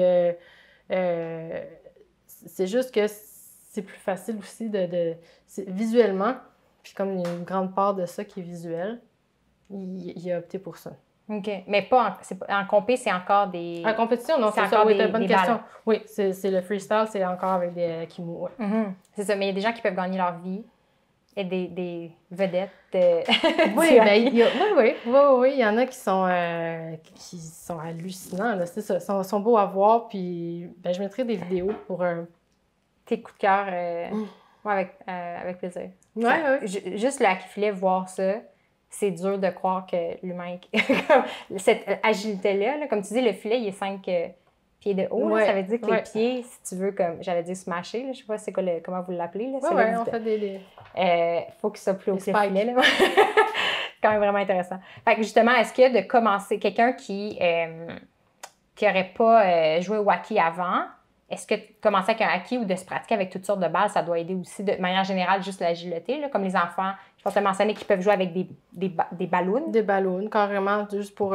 Puis, bon, quelqu'un qui n'aurait jamais fait ça, c'est ça peut prendre un certain temps, mais moi, je trouve pas que j'avais tant d'aptitude au départ. Sinon, qu'il y a un bon équilibre, une certaine souplesse, mais c'est pas des prérequis. C'est juste que d'avoir un certain background sportif, il y en a beaucoup. Il y a quelqu'un qui m'expliquait que ceux qui ont joué au hockey ont déjà la capacité de petit objet qui bouge vite. OK. Qui ont déjà développé ça, puis que ça aide, puis du mouvement des pieds. OK. Mais après ça, il y en a d'autres qui nous viennent plus des arts martiaux, comme je disais tout à l'heure, de tout le monde des kicks, puis des sauts. Tu sais, parce que décomposer un mouvement dans les airs, bon, on s'entend que là, on n'est plus déjà pas au niveau débutant, mais je suis comme pas inquiète si Mais les comme gens tu dis, trouvent ce le qui- plaisir de leur truc, puis d'avoir un certain... Moi, ça m'a aidé en tout cas d'avoir d'autres personnes avec qui jouer. Il y en a qui sont capables de par eux-mêmes, puis il y en a qui ont développé l'art de coudre, qui font leur propre balle, OK. qui peuvent revendre leurs balles, puis tu sais, après ça, il y a plein d'autodidactes, puis c'est tant mieux. Puis c'est ça aussi qui donne un profil intéressant à la communauté, des gens de partout, même en génie informatique. Petite parenthèse. Mais non, c'est intéressant de voir comment, comme tu dis, quelqu'un qui a un background dans plein d'autres sports, il y a quelque chose qui va lui servir sur le terrain. C'est juste une expérience en badminton, le format du terrain. Tennis, cette idée-là, quoique tennis, il n'y a pas de passe entre joueurs, mais quand même. La visualisation de jouer avec un adversaire devant toi. Ouais. Parce que c'est vrai que la balle meule, on frappe toujours du même côté. La balle arrive toujours dans la même direction, mais sur le terrain, ça doit être comme au hockey, de devoir imaginer un jeu des deux côtés de ton corps, ça doit l'aspect aider. spatial. Parce que c'est vrai qu'il y en a qui ont cette capacité-là, ils vont mettre le hockey exactement, ils savent où est-ce qu'est leur partenaire. Puis ils ont cette dualité-là, puis c'est ça qui est beau à voir aussi pour certaines équipes qui jouent depuis longtemps ensemble. Puis je sais, moi, que des fois, j'essaie de me voir de l'extérieur, puis je me dis, hey, ça doit donc être un drôle d'énergumène qui passe sa vie à courir après une balle. Tu sais, mais effectivement, moi, j'allais depuis que je suis jeune, ça, j'ai jamais été vraiment sportive, mais courailler après quelque chose, je cours beaucoup plus vite, beaucoup plus loin, beaucoup plus longtemps que si je cours vers rien. Puis j'ai joué dernièrement au volleyball pour la première fois de ma vie. Puis je me disais, mon Dieu, c'est pareil. C'est vraiment ça, cette idée-là de on va la garder dans les airs, je vais faire une passe, puis quand tu vas l'attaquer, je vais avoir autant de plaisir que si c'est moi qui l'avais attaqué, puis on va gagner! T'étais plus compétitif au volley, finalement? Non? Pareil, je me pitchais dans le sable, puis Comment c'est jouer? Je pense que tu disais que vous l'avez essayé dans le sable, puis vous l'avez pas oui, répété. mais ça, c'est ça. Souvent, parce que ça ressemble entre autres au volleyball de plage, puis ça me donne un avantage parce qu'on a le droit de kicker des fois au volleyball de plage, mais ça se joue vraiment mal dans le sable parce que les deux pieds te calent dans le sable, puis là, ben, t'as plus aucune mobilité. Alors que, je dis, c'est une grosse partie du jeu d'être capable de courailler la balle. Fait que conseil aux gens qui voudraient faire ça en vacances, de préférer non, se mais fasse gazonner. amusez-vous, là, je veux dire, jouer, puis toute la mobilité que ça donne, par exemple, tu parlais tout à l'heure des gens grisonnants, effectivement, il y a quelqu'un qu'on voit souvent dans le parc là, qui est un super bon joueur, puis qui est là depuis longtemps, puis lui, il préfère effectivement ne pas jouer au filet, mais juste être en cercle, mais avec une balle dure, puis échanger comme ça librement, puis il est un super bon joueur de volleyball aussi, mais c'est cette balance-là, puis ça me fait penser à la danse. Tous ceux qui sont dans la danse ont justement la capacité à habiter l'espace. Je ne sais pas comment le dire, là, d'aller plus loin un peu. Ah, c'est une forme de compétence, de se repérer. Moi, j'étais receveur parce que je me rends compte que je ne suis pas justement la meilleure de comprendre où je suis puis où la balle est quand elle passe au-dessus de ma tête. Fait que j'ai réalisé que receveur, tu vas tout le temps tout le terrain. Ah ouais. Je pense qu'il y a une partie de moi qui aime ça, cette vision-là du jeu qui est complètement différente. Mais il y a des joueurs hallucinants là, que ça a l'air... Je dis souvent que le baseball a l'air comme... Tu sais, il y a des gens qui rient et disent c'est pas vraiment un sport, là, c'est tellement lent puis tout, mais pour être bon puis savoir où la balle va tomber puis en courant, t'orienter puis plonger à l'endroit où la balle va tomber plus tard, c'est une compétence exceptionnelle. Là. C'est tellement pas facile. Là. Mais justement, en tout cas, c'est le fun. Oui, non, c'est ça. Puis c'est des communautés qui s'installent de gens qui comprennent, c'est un langage, c'est une façon de... Ça prend une certaine connaissance fine pour apprécier ceux qui... Puis c'est sûr qu'au hockey aussi, là, au début, on se dit juste, ben ouais, mais encore, là. Sauf que c'est ça que j'aime aussi du filet, c'est que l'aspect compétitif s'installe. Comme quelqu'un qui va jouer au golf. Ceux qui ne jouent pas au golf, moi, je ne suis pas tant une joueuse, tout se joue au moment où tu frappes la balle. Puis les chansons que quand tu commences, ben, t'attends pas si souvent. Fait qu'une chance qu'il y a le paysage, puis que... mais puis c'est ça, il y a le mini-pot, je veux dire, petit à petit, puis ces plaisirs-là, puis ces moments-là. Et là, je vais ouvrir une autre bulle, là, je sais pas si... Mais c'est le... Comment on appelle ça? Donc, être dans le flow. Je pense qu'il y a quelqu'un qui me parlait de ça. Puis effectivement, des joueurs que des fois on voit moins souvent, puis qui reviennent jouer au hockey, puis qui disent « Ah, quelle bénédiction de penser à rien d'autre qu'à la balle, la balle, la balle, la balle, la balle. » Ça nous permet d'oublier les problèmes de famille, de travail. Puis depuis moi, ça, vraiment, ça me fait du bien. Puis ça... La personne me parlait de ça, puis je me disais « oui. Absolument. C'est tellement, je sais pas comment dire, mais régénérateur. Là. Oui. Puis c'est ça, même pour, comment dire, je pense que tout le monde doit trouver la dose du niveau de compétition qu'il veut aller chercher. Il y en a qui le sont plus, il y en a qui le sont moins.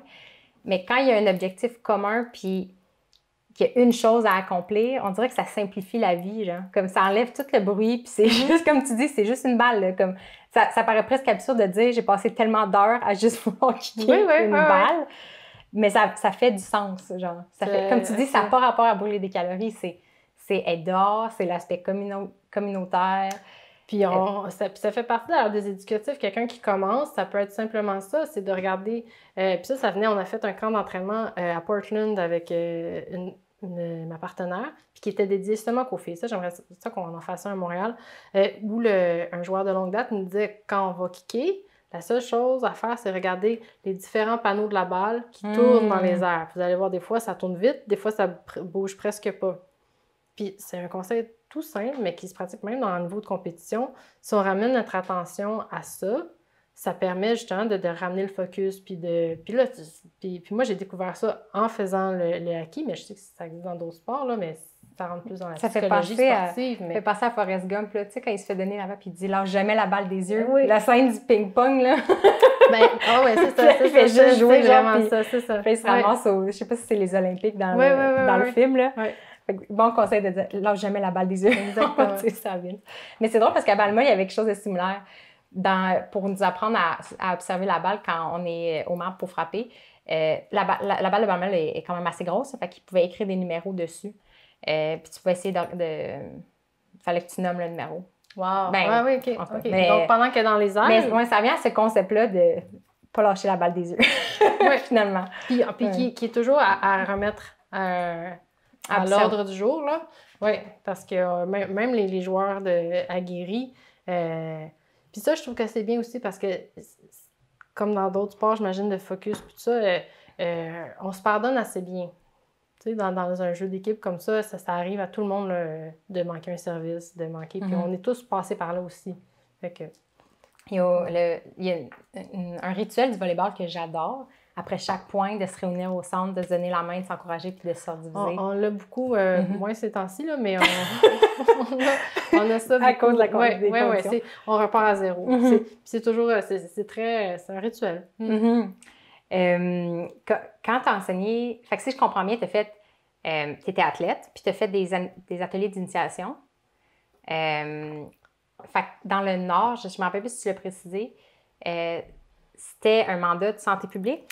Il faut dire, je suis quand même pas mal chanceuse là, dans ma vie. D'abord, j'ai découvert un sport merveilleux. J'ai un club merveilleux à Québec. Et puis, j'ai eu la chance de rencontrer des amis qui m'ont initiée, donc soit à différents organismes. Il y en avait un, tout à l'heure, je parlais de jeunes raccrocheurs. Ça s'appelle Rêve de décrocheur, REVDEC. Puis eux, ils cherchaient quelqu'un à un moment donné pour donner des ateliers. Je vais juste faire mention des deux organismes. Là. REVDEC, eux, ce qu'ils offrent, c'est à des jeunes secondaires qui ont besoin d'une pause. Ils leur offrent de sortir de leur milieu scolaire pendant un mois et d'explorer autre chose. Donc, ils vont avoir des ateliers de couture, des ateliers de cuisine. Ça leur permet vraiment de prendre une petite pause. Des fois, c'est intimidation, toutes sortes de problèmes qu'ils peuvent vivre. Puis ensuite, de retourner à l'école, puis de rester à l'école. Fait que moi, je leur avais offert... J'ai pas fait ça souvent, mais j'ai déjà fait un atelier de acquis pour ces jeunes-là. Puis c'est ça, c'était des jeunes gars, puis ils aimaient le challenge. On jouait, souvent ce qu'on fait, ça s'appelle le Foursquare. C'est un petit jeu qu'on fait où il faut défendre un petit carré, 1 mètre par 1 mètre. Il ne faut pas que le acquis tombe dans notre carré. Ça aussi, ça peut être vraiment agréable à jouer entre amis. Là. On avait joué à ça. Puis ça s'appelle REVDEC, je pourrais mettre le lien. L'autre, effectivement, c'est un programme qui s'appelle École en santé, qui est un programme en santé publique qui vise à développer le goût des saines habitudes de vie pour les jeunes. Puis là, c'était à Ivou-Ivik. Donc, c'est le village inuit le plus au nord du Québec. Et puis, ils m'ont invité pour aller donner... Non, toute la semaine, j'ai donné des ateliers de acquis à ces jeunes-là, à la fois au primaire, secondaire. Puis leur permettre aussi de... puis j'ai découvert un peu plus c'était quoi le high kick, qu'ils pratiquaient déjà, mais leur donner aussi donc une autre option, puis ramener des acquis pour qu'ils puissent poursuivre. C'est ça, justement, j'étais curieuse de savoir si ça avait été populaire ou pas, parce que notre génération, c'était commun dans les cours d'école, les cercles de acquis. Je pense qu'en ce moment, c'est plus aussi répandu, mais j'ai l'impression que c'est sûr que ça va revenir à mode. Je sais pas. Apparemment, que ça jouait il y a des milliers d'années. À Sparte, il paraît que les gens qui faisaient des combats s'entraînaient avec des petites balles, puis que c'était comme une façon... Ensuite de ça, je ne le sais pas pour les cours d'école, effectivement. Je sais qu'il y en a qui donnent encore, parce que moi, je ne gagne pas ma vie avec ça, mais il y en a qui gagnent leur vie de faire des démonstrations dans les écoles, puis il est possible de les inviter, puis avoir des ateliers pour découvrir autre chose.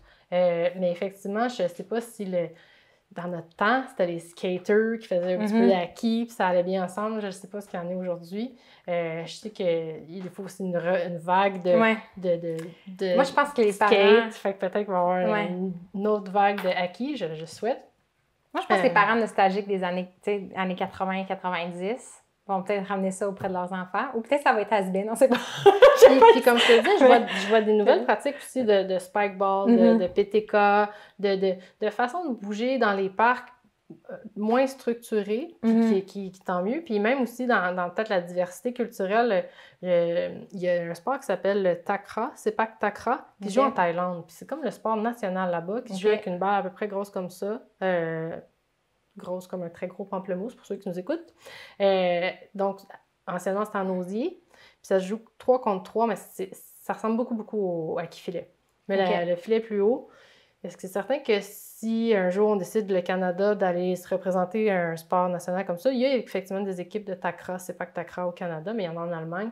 Puis c'est une autre façon de kicker une balle. C'est comme à qui filet, dans le sens où c'est avec le pied seulement? Ça ressemble. Et là, je veux pas. Parce que c'est vrai que moi, c'est le qui filet, puis je veux pas trop mélanger les gens, comme je disais tout à l'heure, pour pas que. C'est le fun de découvrir sauf que Takra, la différence, puis là aussi, il y a des vidéos extraordinaires où ils ont effectivement le droit, eux, avec la tête, puis même le dos, d'aller bloquer le filet, puis leur filet, c'est comme volleyball. OK. Puis eux, le coup de la bicyclette, là, la tête en bas, les pieds dans les airs, c'est régulier. C'est comme si c'est un pattern. Ils sont 3. Il y a celui qui lance, il y a l'attaque, puis il y en a un, là, s'il fait la bicyclette presque tout le long. Là. C'est son poste. Oui. Mais non, mais c'est extraordinaire. Le cycliste. C'est tellement ancré dans la culture. Moi, je suis jamais allée en Thaïlande, mais c'est vrai que ça joue... les enfants, ils naissent avec une balle. Okay. Bon, j'exagère, là, mais ils commencent très jeunes. Mais je savais pas. Je pense que j'ai peut-être déjà vu des vidéos de ça, puis je pensais que c'était du... Comme quand tu m'as parlé d'accufilet, que ça ressemblait. Puis c'est Vince, en vous observant, qui dit, après un certain moment, parce qu'on est allé observer, puis c'est par après que tu nous donnais des indications sur ce qui se passait. Le match dure, quoi, une quinzaine de minutes à peu près. Blablabla. Puis là, il fait, hey, ils frappent juste avec leurs pieds, là. Genre, juste avec leurs pieds, on est comme, ouais. Puis quand on réfléchissait aux façons de dire comment tu rends un sport comme ça plus accessible, tu sais, je me disais, est-ce qu'un jour, il va y avoir des disciplines intermédiaires comme justement la même chose, mais que tu as le droit d'utiliser d'autres parties du corps, puis que là, ça va comme ramener une dynamique? Parce que j'ai l'impression que il y a beaucoup de sports qui ont toujours aussi besoin de se réinventer, là. Comme, pour revenir encore le baseball, là, je pense que c'était populaire à une époque, puis maintenant, les gens trouvent ça trop long pour plein de raisons, puis ils se demandent comment, puis quelles alliances, quelles variations. Puis on a des discussions là, à n'en plus finir des sortes de souliers. Est-ce qu'on a droit, quelle sorte de patch, puis quelle façon de les avoir plus légers, plus... Surtout pour ceux qui font le freestyle, ils ont souvent des red leather. C'est une sorte de soulier très, très, très léger, tout en toile, qui leur permet de faire plusieurs amortis. Mais il y a eu des discussions même, est-ce qu'on devrait baisser le filet? Est-ce qu'on devrait avoir une balle plus grosse? Est-ce qu'on devrait s'affilier un peu plus avec les joueurs de volleyball? Ou il y en a qui disaient, il y en a qui jouent, c'est ça, au tennis soccer.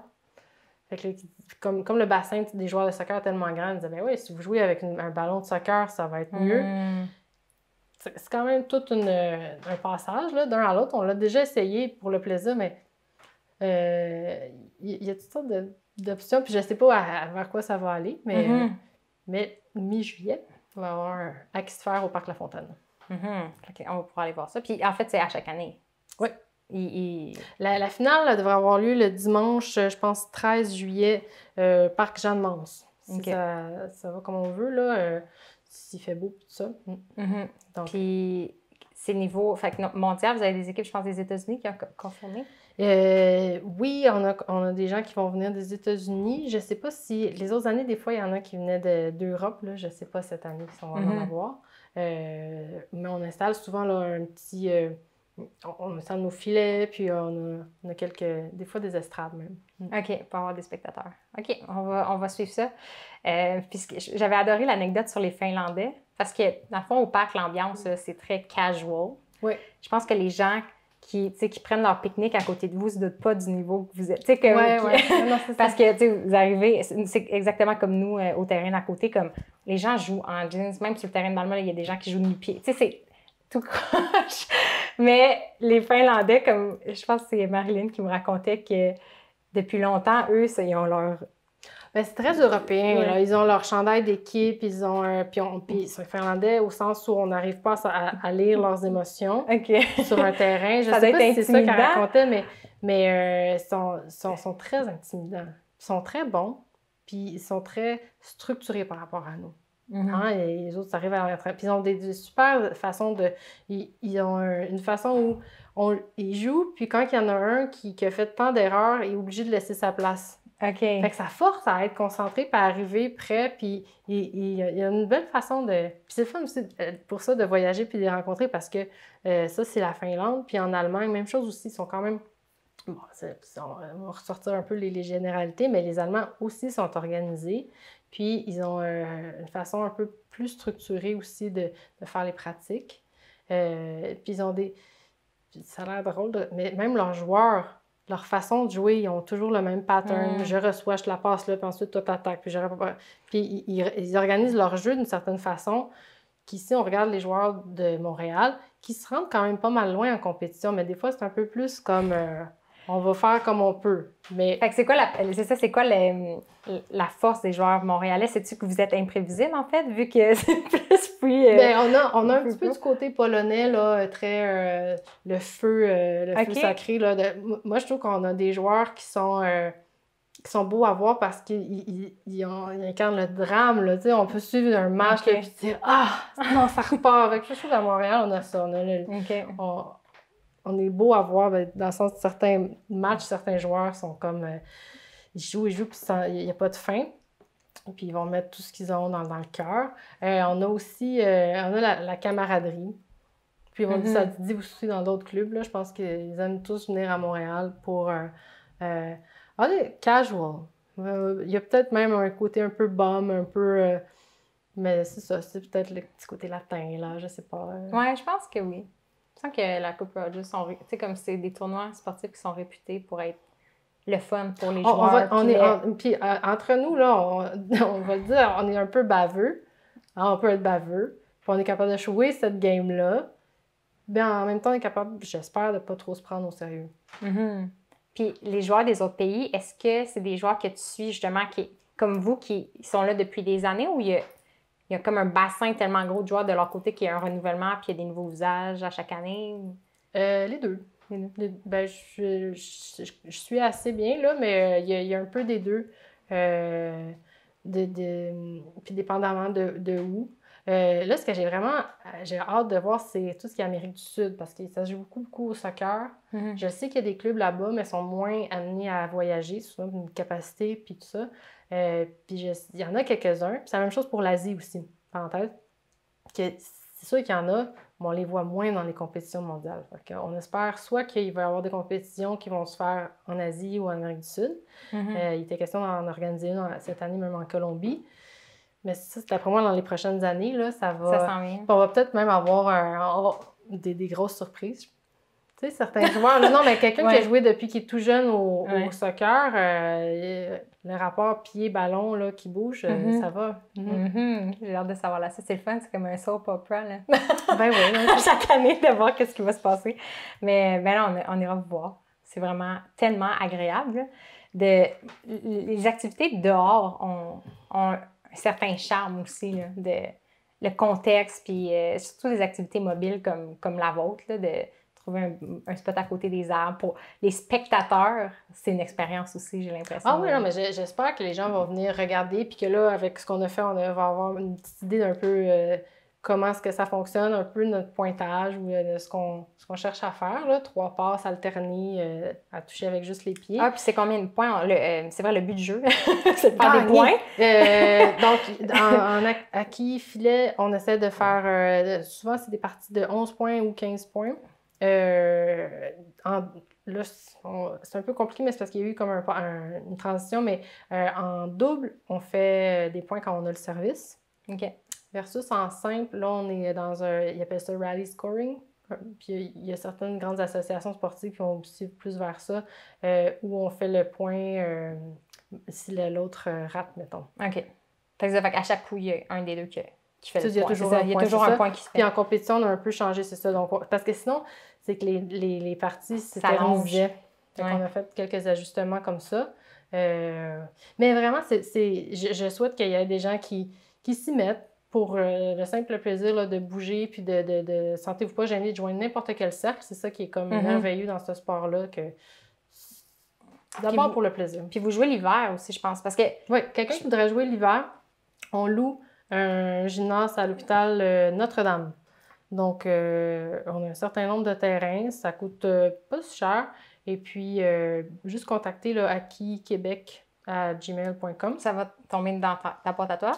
Non, on est 6 quand même à être impliqués dans le comité. Je répète, je suis présidente, mais je ne gouverne pas seule. Et puis, on est très ouvert à ceux qui voudraient venir essayer. Moi, je conseille, s'il y en a qui commencent, ça va mieux à 2. Effectivement, ça peut être chouette de justement se réchauffer à 2, évoluer à 2, trouver un compagnon, un ami. Pour ça, là, c'est juste...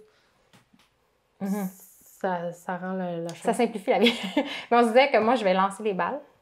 Puis lui, il Ah va oui, les vous autres, kicker. ben, parce qu'on a un futur champion, hein, je pense. Ah ouais, c'est sûr. Ben, Ouais, moi, ouais. j'arrête pas de le dire pour le craquer un petit peu, là. Comme ça, il pourra pas faire marche arrière. Mais c'est drôle parce que, pour vrai, il y a plusieurs joueurs qui sont du milieu informatique. OK. Pourquoi, je ne saurais pas Mhm. dire, mais cette habileté à persévérer et creuser et OK. résoudre, peut-être, je ne sais pas. Moi, je suis fascinée par les profils sportifs, tu sais, de voir comment il y a des esthétiques, tu sais, il y a les uniformes, Mhm. toutes comment dire, pas les apparences, mais comme il y a des sports qui ont des ambiances, un certain set de valeurs.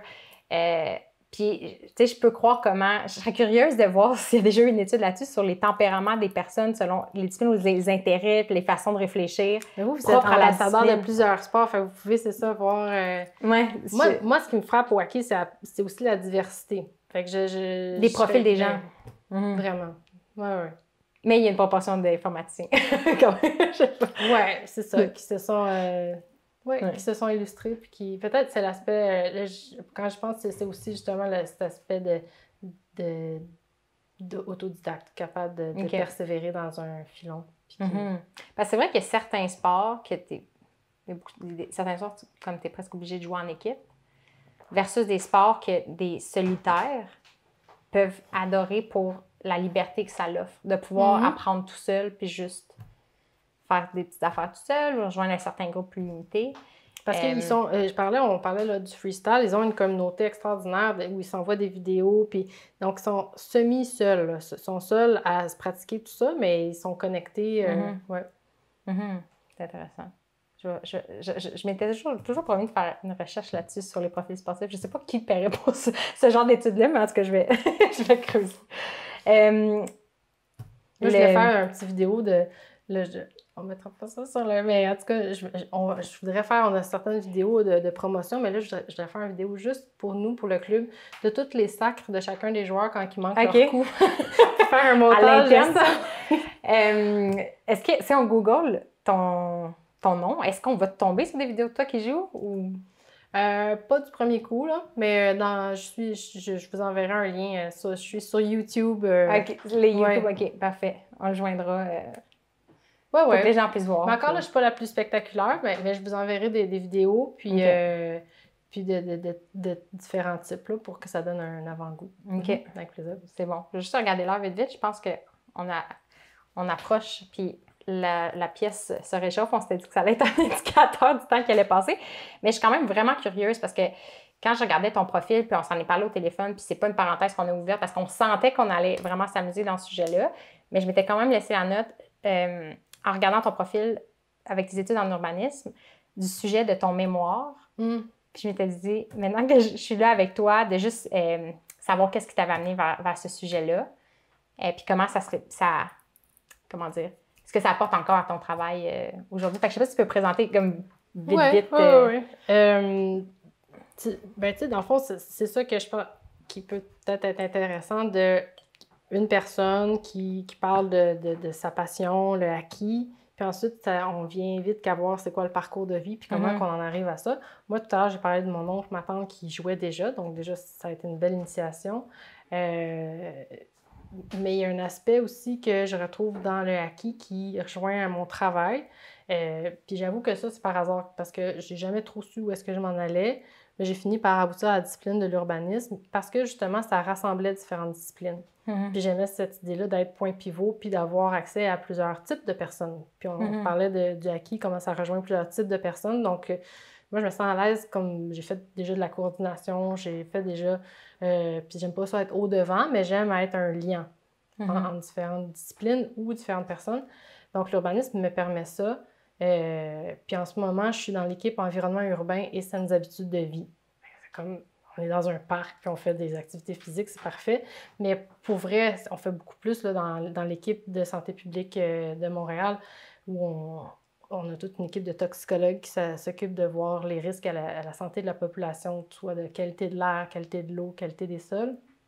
Moi, je suis aussi dans l'équipe qui est plus dans l'idée de promotion. Comment est-ce que l'aménagement urbain peut faciliter la pratique de l'activité physique, mais aussi la diminution des îlots de chaleur, etc. Donc, toutes les questions de mobilité active. et durable, tu vois que ça ouvre à plein de champs. Puis c'est Mhm. ça que j'aime parce que je suis foncièrement curieuse. Et puis ça m'a amené à vous trouver Renard. Puis ça m'a aussi amené à trouver donc le sujet de mon mémoire de maîtrise qui était Ojibougoumou. Puis quand la première fois qu'on dit ça, on se dit comment? C'est en Afrique? Non, non, c'est au Québec. Puis c'est juste à côté de Chibougamau, qui est donc dans le nord du Québec. Puis c'est même la même origine phonétique, là. Ojibougoumou, Chibougamau, c'est la même chose. Puis c'est un village qui a été créé en 92. Qui a même été reconnu par l'ONU comme étant un exemple de développement durable parce que c'était une communauté qui n'avait pas de lieu d'appartenance, sinon le Grand Ayou ici, qui est comme tout le nord du Québec, CRI, d'Abbé James, et puis qui ont décidé de s'installer là parce qu'ils avaient été déplacés plusieurs fois par le développement minier. Et ils ont fait appel à un architecte autochtone et ils ont fait ça dans une espèce de processus de consultation publique où, en tout cas, les gens qui allaient habiter là étaient impliqués. Fait que c'est une belle histoire. Puis moi, je m'étais intéressée à ça dans le parcours de vie. Là. Mon conjoint comptait aller travailler dans le Nord. Puis moi, j'avais pris un cours sur la littérature comparée Québec et Scandinavie. Donc, ça m'a amené à Imaginaire du Nord, qui m'a amené à ce prof Daniel Chartier qui avait parti un laboratoire Imaginaire du Nord où il essayait de faire valoir que la littérature du Québec contenait plein d'éléments qu'on retrouvait aussi dans la littérature scandinave. La couleur bleue, le bûcheron, la volonté d'exil, plein d'éléments comme ça. Puis qui disait, finalement, on a beaucoup plus de liens avec cette culture-là que, bon, en tout cas, au moins autant qu'avec la France. Qui m'a amené à sortir des sentiers battus, puis qui m'a parlé de ce village-là, puis qui m'a dit, mais peut-être ce village-là pourrait être un discours sur le nord, du nord, ou qui ferait écho. Donc, on parlait tout à l'heure de long travail de recherche, puis comment finalement on se perd pas, on découvre des nouveaux univers, puis on découvre à quel point on a tendance à simplifier dans la vie de tous les jours. Moi, ça m'a vraiment ouvert à quel point autochtone, là, ce qu'on peut vouloir dire par autochtone, puis dans ce travail-là où j'essayais de voir quel était vraiment qu'est-ce qui était autochtone de ce village-là. Qu'est-ce que donc était le patrimoine autochtone, puis qu'est-ce que ça pouvait vouloir dire pour le Nord. OK.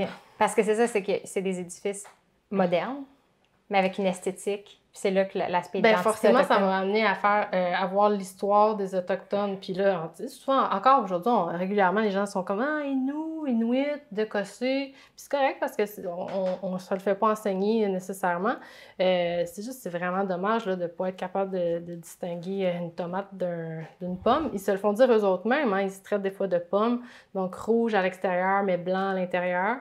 Qu'est-ce qui est un vrai autochtone? Je veux dire, on est tous beaucoup métissé, fait qu'il y a ça, mais c'est aussi la simplification, donc un manque de reconnaissance de différentes nations, différentes histoires, puis dans l'histoire, on leur enlève aussi cette notion-là d'histoire quand on essaie de projeter ce que devrait être un village autochtone en le ramenant à ce qu'il était il y a des centaines d'années. Nous, on n'habite plus comme on habitait il y a des centaines d'années, fait qu'il ne faudrait pas vouloir en faire juste des pièces d'un espèce de tourisme. Que ça devient... parce qu'il y a une culture qui meurt, c'est comme tu dis, une pièce de musée, en fait, puis que ça peut plus évoluer. Tu sais, ça revient à ça, même l'évolution des sports. Il y a des discours de certaines personnes qui vont vouloir... C'est une force qui tend vers la conservation, puis dire, il y a des choses qui sont sacrées, puis on peut pas bouger ça, puis il y a des esprits qui sont plus vers la transformation puis l'évolution. J'imagine que ça doit être fascinant de voir comment tu crées un lieu où quelqu'un se sent à la maison, mais qui est, comme tu dis, qui est moderne puis qui est pas exactement... C'est ça. Puis c'est beaucoup sur ce qu'on projette, puis ça va dans la reconnaissance. Donc, c'est des gens à qui on donne pas beaucoup la parole, puis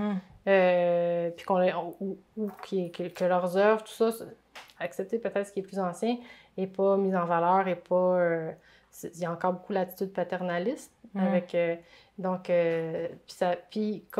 puis comme c'est fort dans l'imaginaire, puis là, ça, je rejoins l'imaginaire du Nord, on a souvent en tête justement ces grandes étendues vides. Donc, c'est comme si on ne projette pas qu'il y a des gens qui habitent là, puis l'aspect vide, dénudé, quand ceux qui habitent là ne le voient pas nécessairement comme ça, ils ont des mots pour chaque c'est peut-être de clé, là, mais ils ont plus de saisons. Ils n'ont pas juste 4 saisons. Ils ont différentes façons de décrire la neige. Mais c'est juste par méconnaissance, tout simplement. Que nous... Fait que c'est toute la question de reconnaissance, méconnaissance. Puis comme on projette blanc, vide, donc on peut se l'accaparer. C'est vite dit, là, mais ça met en place, finalement. L'imaginaire met en place certains actes répréhensibles dans l'histoire. Mais c'est drôle parce qu'on l'a vu sous l'angle... J'ai fait un deck en cinéma, puis énormément d'analyses de films du monde. Puis ça t'amène toujours à analyser le film dans son contexte historique. Puis aussi des films, des cours entiers sur le cinéma américain. Puis toutes ce qu'ils appellent la mythologie là, de l'Ouest américain. Cette idée-là de la terre promise, vide. Puis, tu sais, des analyses qui montrent que la conquête américaine n'est pas juste militaire et culturelle. C'est l'empreinte sur les esprits de comment ils ont réussi à faire valoir leur culture dans le monde par un cinéma super fort, financé par l'industrie militaire, des fois, certains films. C'est là que ça devient comme super riche d'analyser comment le discours crée une représentation sociale forte dans la tête des gens, puis tu réalises plus l'origine de tes idées, puis comment ça influence carrément ton interaction avec quelqu'un d'autre. Mais puis la reconnaissance de la diversité, donc de l'autre, de l'altérité, ça ramène donc à l'authenticité. On ne peut pas trouver quelque chose d'authentique tant qu'on n'a pas trouvé la différence du pas authentique ou de la...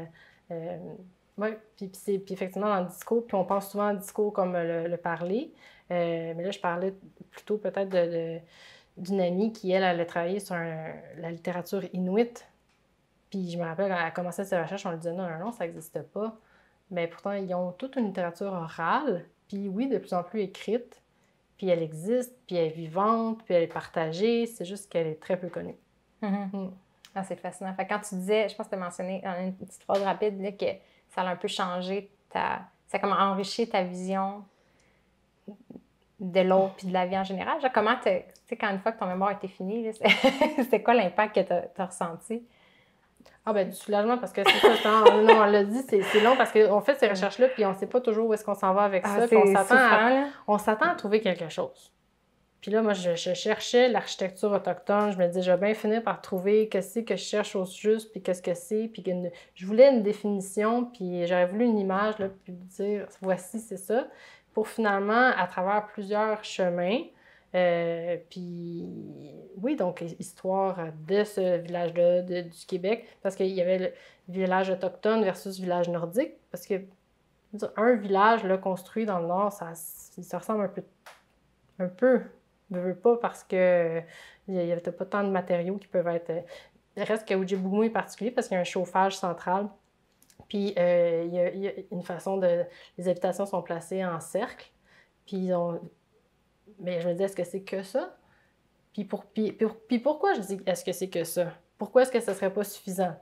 Puis là, ça m'a permis de ne pas finir tout de suite à me poser des questions. Mais cette circularité-là, de pourquoi est-ce que c'est si important de se positionner en cercle, ça m'a amené à, ben finalement, oui, parce que c'est le plan d'eau. Mais on n'aurait pas pensé que c'était le plan d'eau qui était si important. Parce qu'on est bâti avec certaines idées sur voici ce qu'est un village, c'est une construction, c'est plusieurs constructions. Alors que pour les premiers villages autochtones, parce que c'était en urbanisme, c'était pas tant en architecture, mais c'était d'être placé proche d'un plan d'eau. C'est pas bête parce que quand tu te dis, ben, c'est comme ça qu'ils voyagent, c'est ça qui est nourri. Donc, pour eux autres, puis moi, on aurait la tendance à dire, oui, mais les rues sont dans quel sens? Puis, ben, les rues sont là, c'est le plan d'eau. Puis ensuite, c'est d'être placé le lever du soleil avec la chaleur. C'est tellement basique, mais si on pouvait juste revenir à ça là, dans nos villes aujourd'hui, s'orienter sur la chaleur du soleil, l'orientation, puis traiter nos cours d'eau avec un petit peu plus de respect, on serait pas pire. Puis de la circularité, donc c'est d'être ensemble. OK. Mais là, je te fais ça en une phrase. Là, oui. Dans le sens des réalisations, des notions clés qui ont émergé. Des notions clés qui ont émergé de mes recherches, c'était cette notion-là donc de circularité qui était à travers plusieurs discours, à travers plusieurs couches historiques, c'était ça qui était permanent.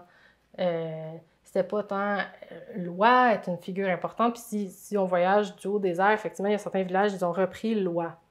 Mais ça, on est plus dans l'ordre du totem, puis d'invoquer, puis de... Mais pour Ojibwe, c'était beaucoup la circularité. En tout cas, moi, ce que j'avais trouvé dans mes recherches. Mais j'ai surtout, à travers ces recherches-là, trouvé à quel point on tente de simplifier. Alors que, c'est ça. Qu'il y a beaucoup de risques à vouloir stamper autochtone. C'est ça que je dirais ça comme ça. J'ai l'impression qu'on est à une époque où il va y avoir une nouvelle vague déjà là, de sensibilisation. Comment dire, notre génération, on apprenait l'histoire à l'école, c'était assez rapide. Puis on venait pas nécessairement sur l'éthique de ce qui s'est passé. Mais j'ai l'impression que là, ça va revenir. Genre, je pense qu'il y a comme une... Mais toute la réconciliation, moi, je suis contente là, de voir à Montréal, il y a certains noms de rues qui sont revus, renommés. Puis je pense pas que de le nommer en termes de conflit puis d'opposition, eux, nous, eux, là, c'est sûr qu'on n'aboutira jamais à rien. Puis c'est sûr que ça renvoie beaucoup à Québécois, Canadiens, à d'autres conflits. Mais il y a toute la notion de démystifier, beaucoup. J'ai hâte de voir. Je suis curieuse de voir comment ça va ressortir. Puis je vais rechercher sur la nordicité. Je crois réellement que les saisons, de vivre différentes saisons, ça influence notre émotivité. Là. Je ne sais pas comment l'expliquer. Là. Le fait qu'on soit exposé à différentes saisons va enrichir aussi le quotidien comme d'une manière spéciale. Ressentir le froid de l'hiver, comment l'humeur change. Puis nordicité, là, le concept a été amené par Louis-Edmond Hamelin, qui est décédé, je pense, l'année dernière. C'est un chercheur qui avait aussi, c'est un géographe, qui avait voulu un peu mettre le Québec sur la carte de la recherche en géographie, mais démontrer comment il y a une connaissance fine du territoire qui se trouvait à ne pas être rendue parce qu'on n'avait pas le vocabulaire.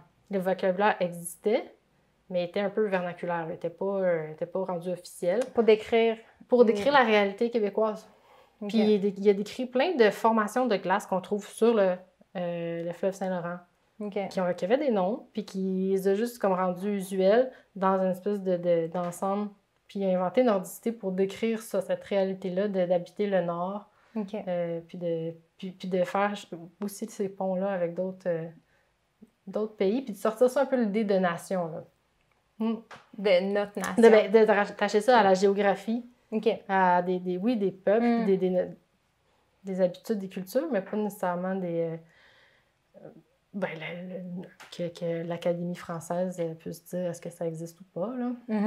Ah, c'est fascinant. C'est fou comment un mot peut changer comment on voit la réalité. De pouvoir nommer une chose fait qu'on va peut-être plus la voir maintenant. J'aurais peut-être un autre invité pour... Ah ouais? Oui, des gens qui s'intéressent là, à les mots féminins versus masculins, tout ça. C'est une façon de ne pas reconnaître la diversité des genres. Il y en a qui disent que c'est une façon de couper les cheveux en quatre puis de demander toujours plus. Mais ça existait avant. On avait plein on voit de plus en plus autrice utilisée, mais c'est un mot qui existait, auteur, autrice, pour juste considérer que oui, ça existe des femmes qui écrivent, puis si on prend toujours le masculin, on finit par pas rendre compte. Ah, j'écrivais auteur avec un... Oui, mais c'est correct, c'est ça. C'est juste que là, il y a comme tu dis, il y a une espèce de retour à cet effort-là de reconnaissance, puis je pense pas que ça nuise. Je pense pas qu'il faut en faire non plus une religion, puis d'être radical. C'est pas mon genre, mais c'est intéressant d'avoir les discussions. Oui, tout à fait. Fait que d'ailleurs, je dois, pour continuer l'exploration au niveau aussi des jeux autochtones, je me disais, je peux en connaître, mais j'ai envie de quelqu'un qui est autochtone, qui joue à ça depuis longtemps, puis qui peut nous les expliquer. Puis je pense que Sébastien m'a référé quelqu'un. Ah, oui. Il y avait un nom. Thomas, non, je sais pas quoi. Mais non, c'est ça, c'est Thomas Magnac. Il a inventé des jeux de société même. OK. Oui.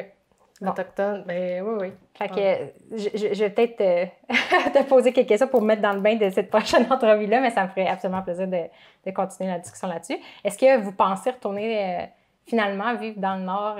Bonne question. Pourquoi pas? On sait jamais. Non, ça a l'air d'avoir un esprit d'aventure puis d'y aller avec... Oui, bien là, c'est sûr, j'ai des jeunes enfants, mais qui terminent leur cours primaire. Je me dis, on ne sait jamais ce qui va arriver. Je ne ferme pas la porte. Je sais aussi qu'il y a plein de gens qui vont là, qui ne restent pas.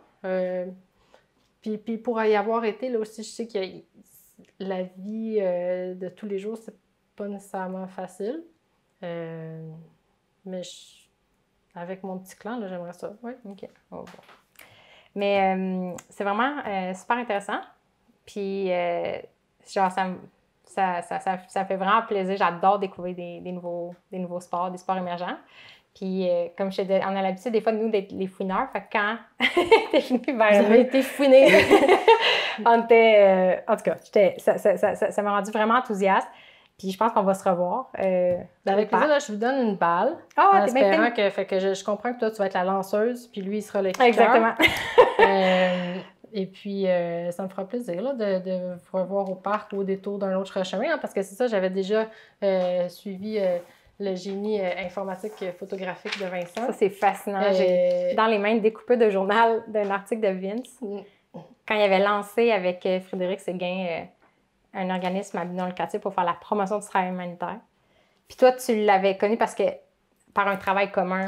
Je travaillais à ce moment-là en coordination pour Avenir d'enfants, qui est comme en développement des communautés pour la petite enfance. Mais donc, pour conclure, là, je souhaite vraiment qu'il y ait de plus en plus de filles qui se bougent, donc de peu importe la façon. Puis je salue l'initiative de la classe du mouvement et de Renard. Non, vraiment, là, c'est ça. Il faut trouver... Ça existe, il faut juste comme en rendre compte. Vous faites un super travail. Ouais, ben, merci beaucoup. Merci, ouais, nous, on se voit pas comme des experts du mouvement, on se voit juste comme on se dit des éternels apprentis. Puis on veut juste comme mettre en valeur des gens qu'on trouve comme passionnés puis nice. Fait qu'en tout cas, j'étais vraiment, vraiment contente de te recevoir. Puis, ouais, c'est ça. Je sens qu'il va y avoir d'autres discussions, c'est ça. Oui, merci.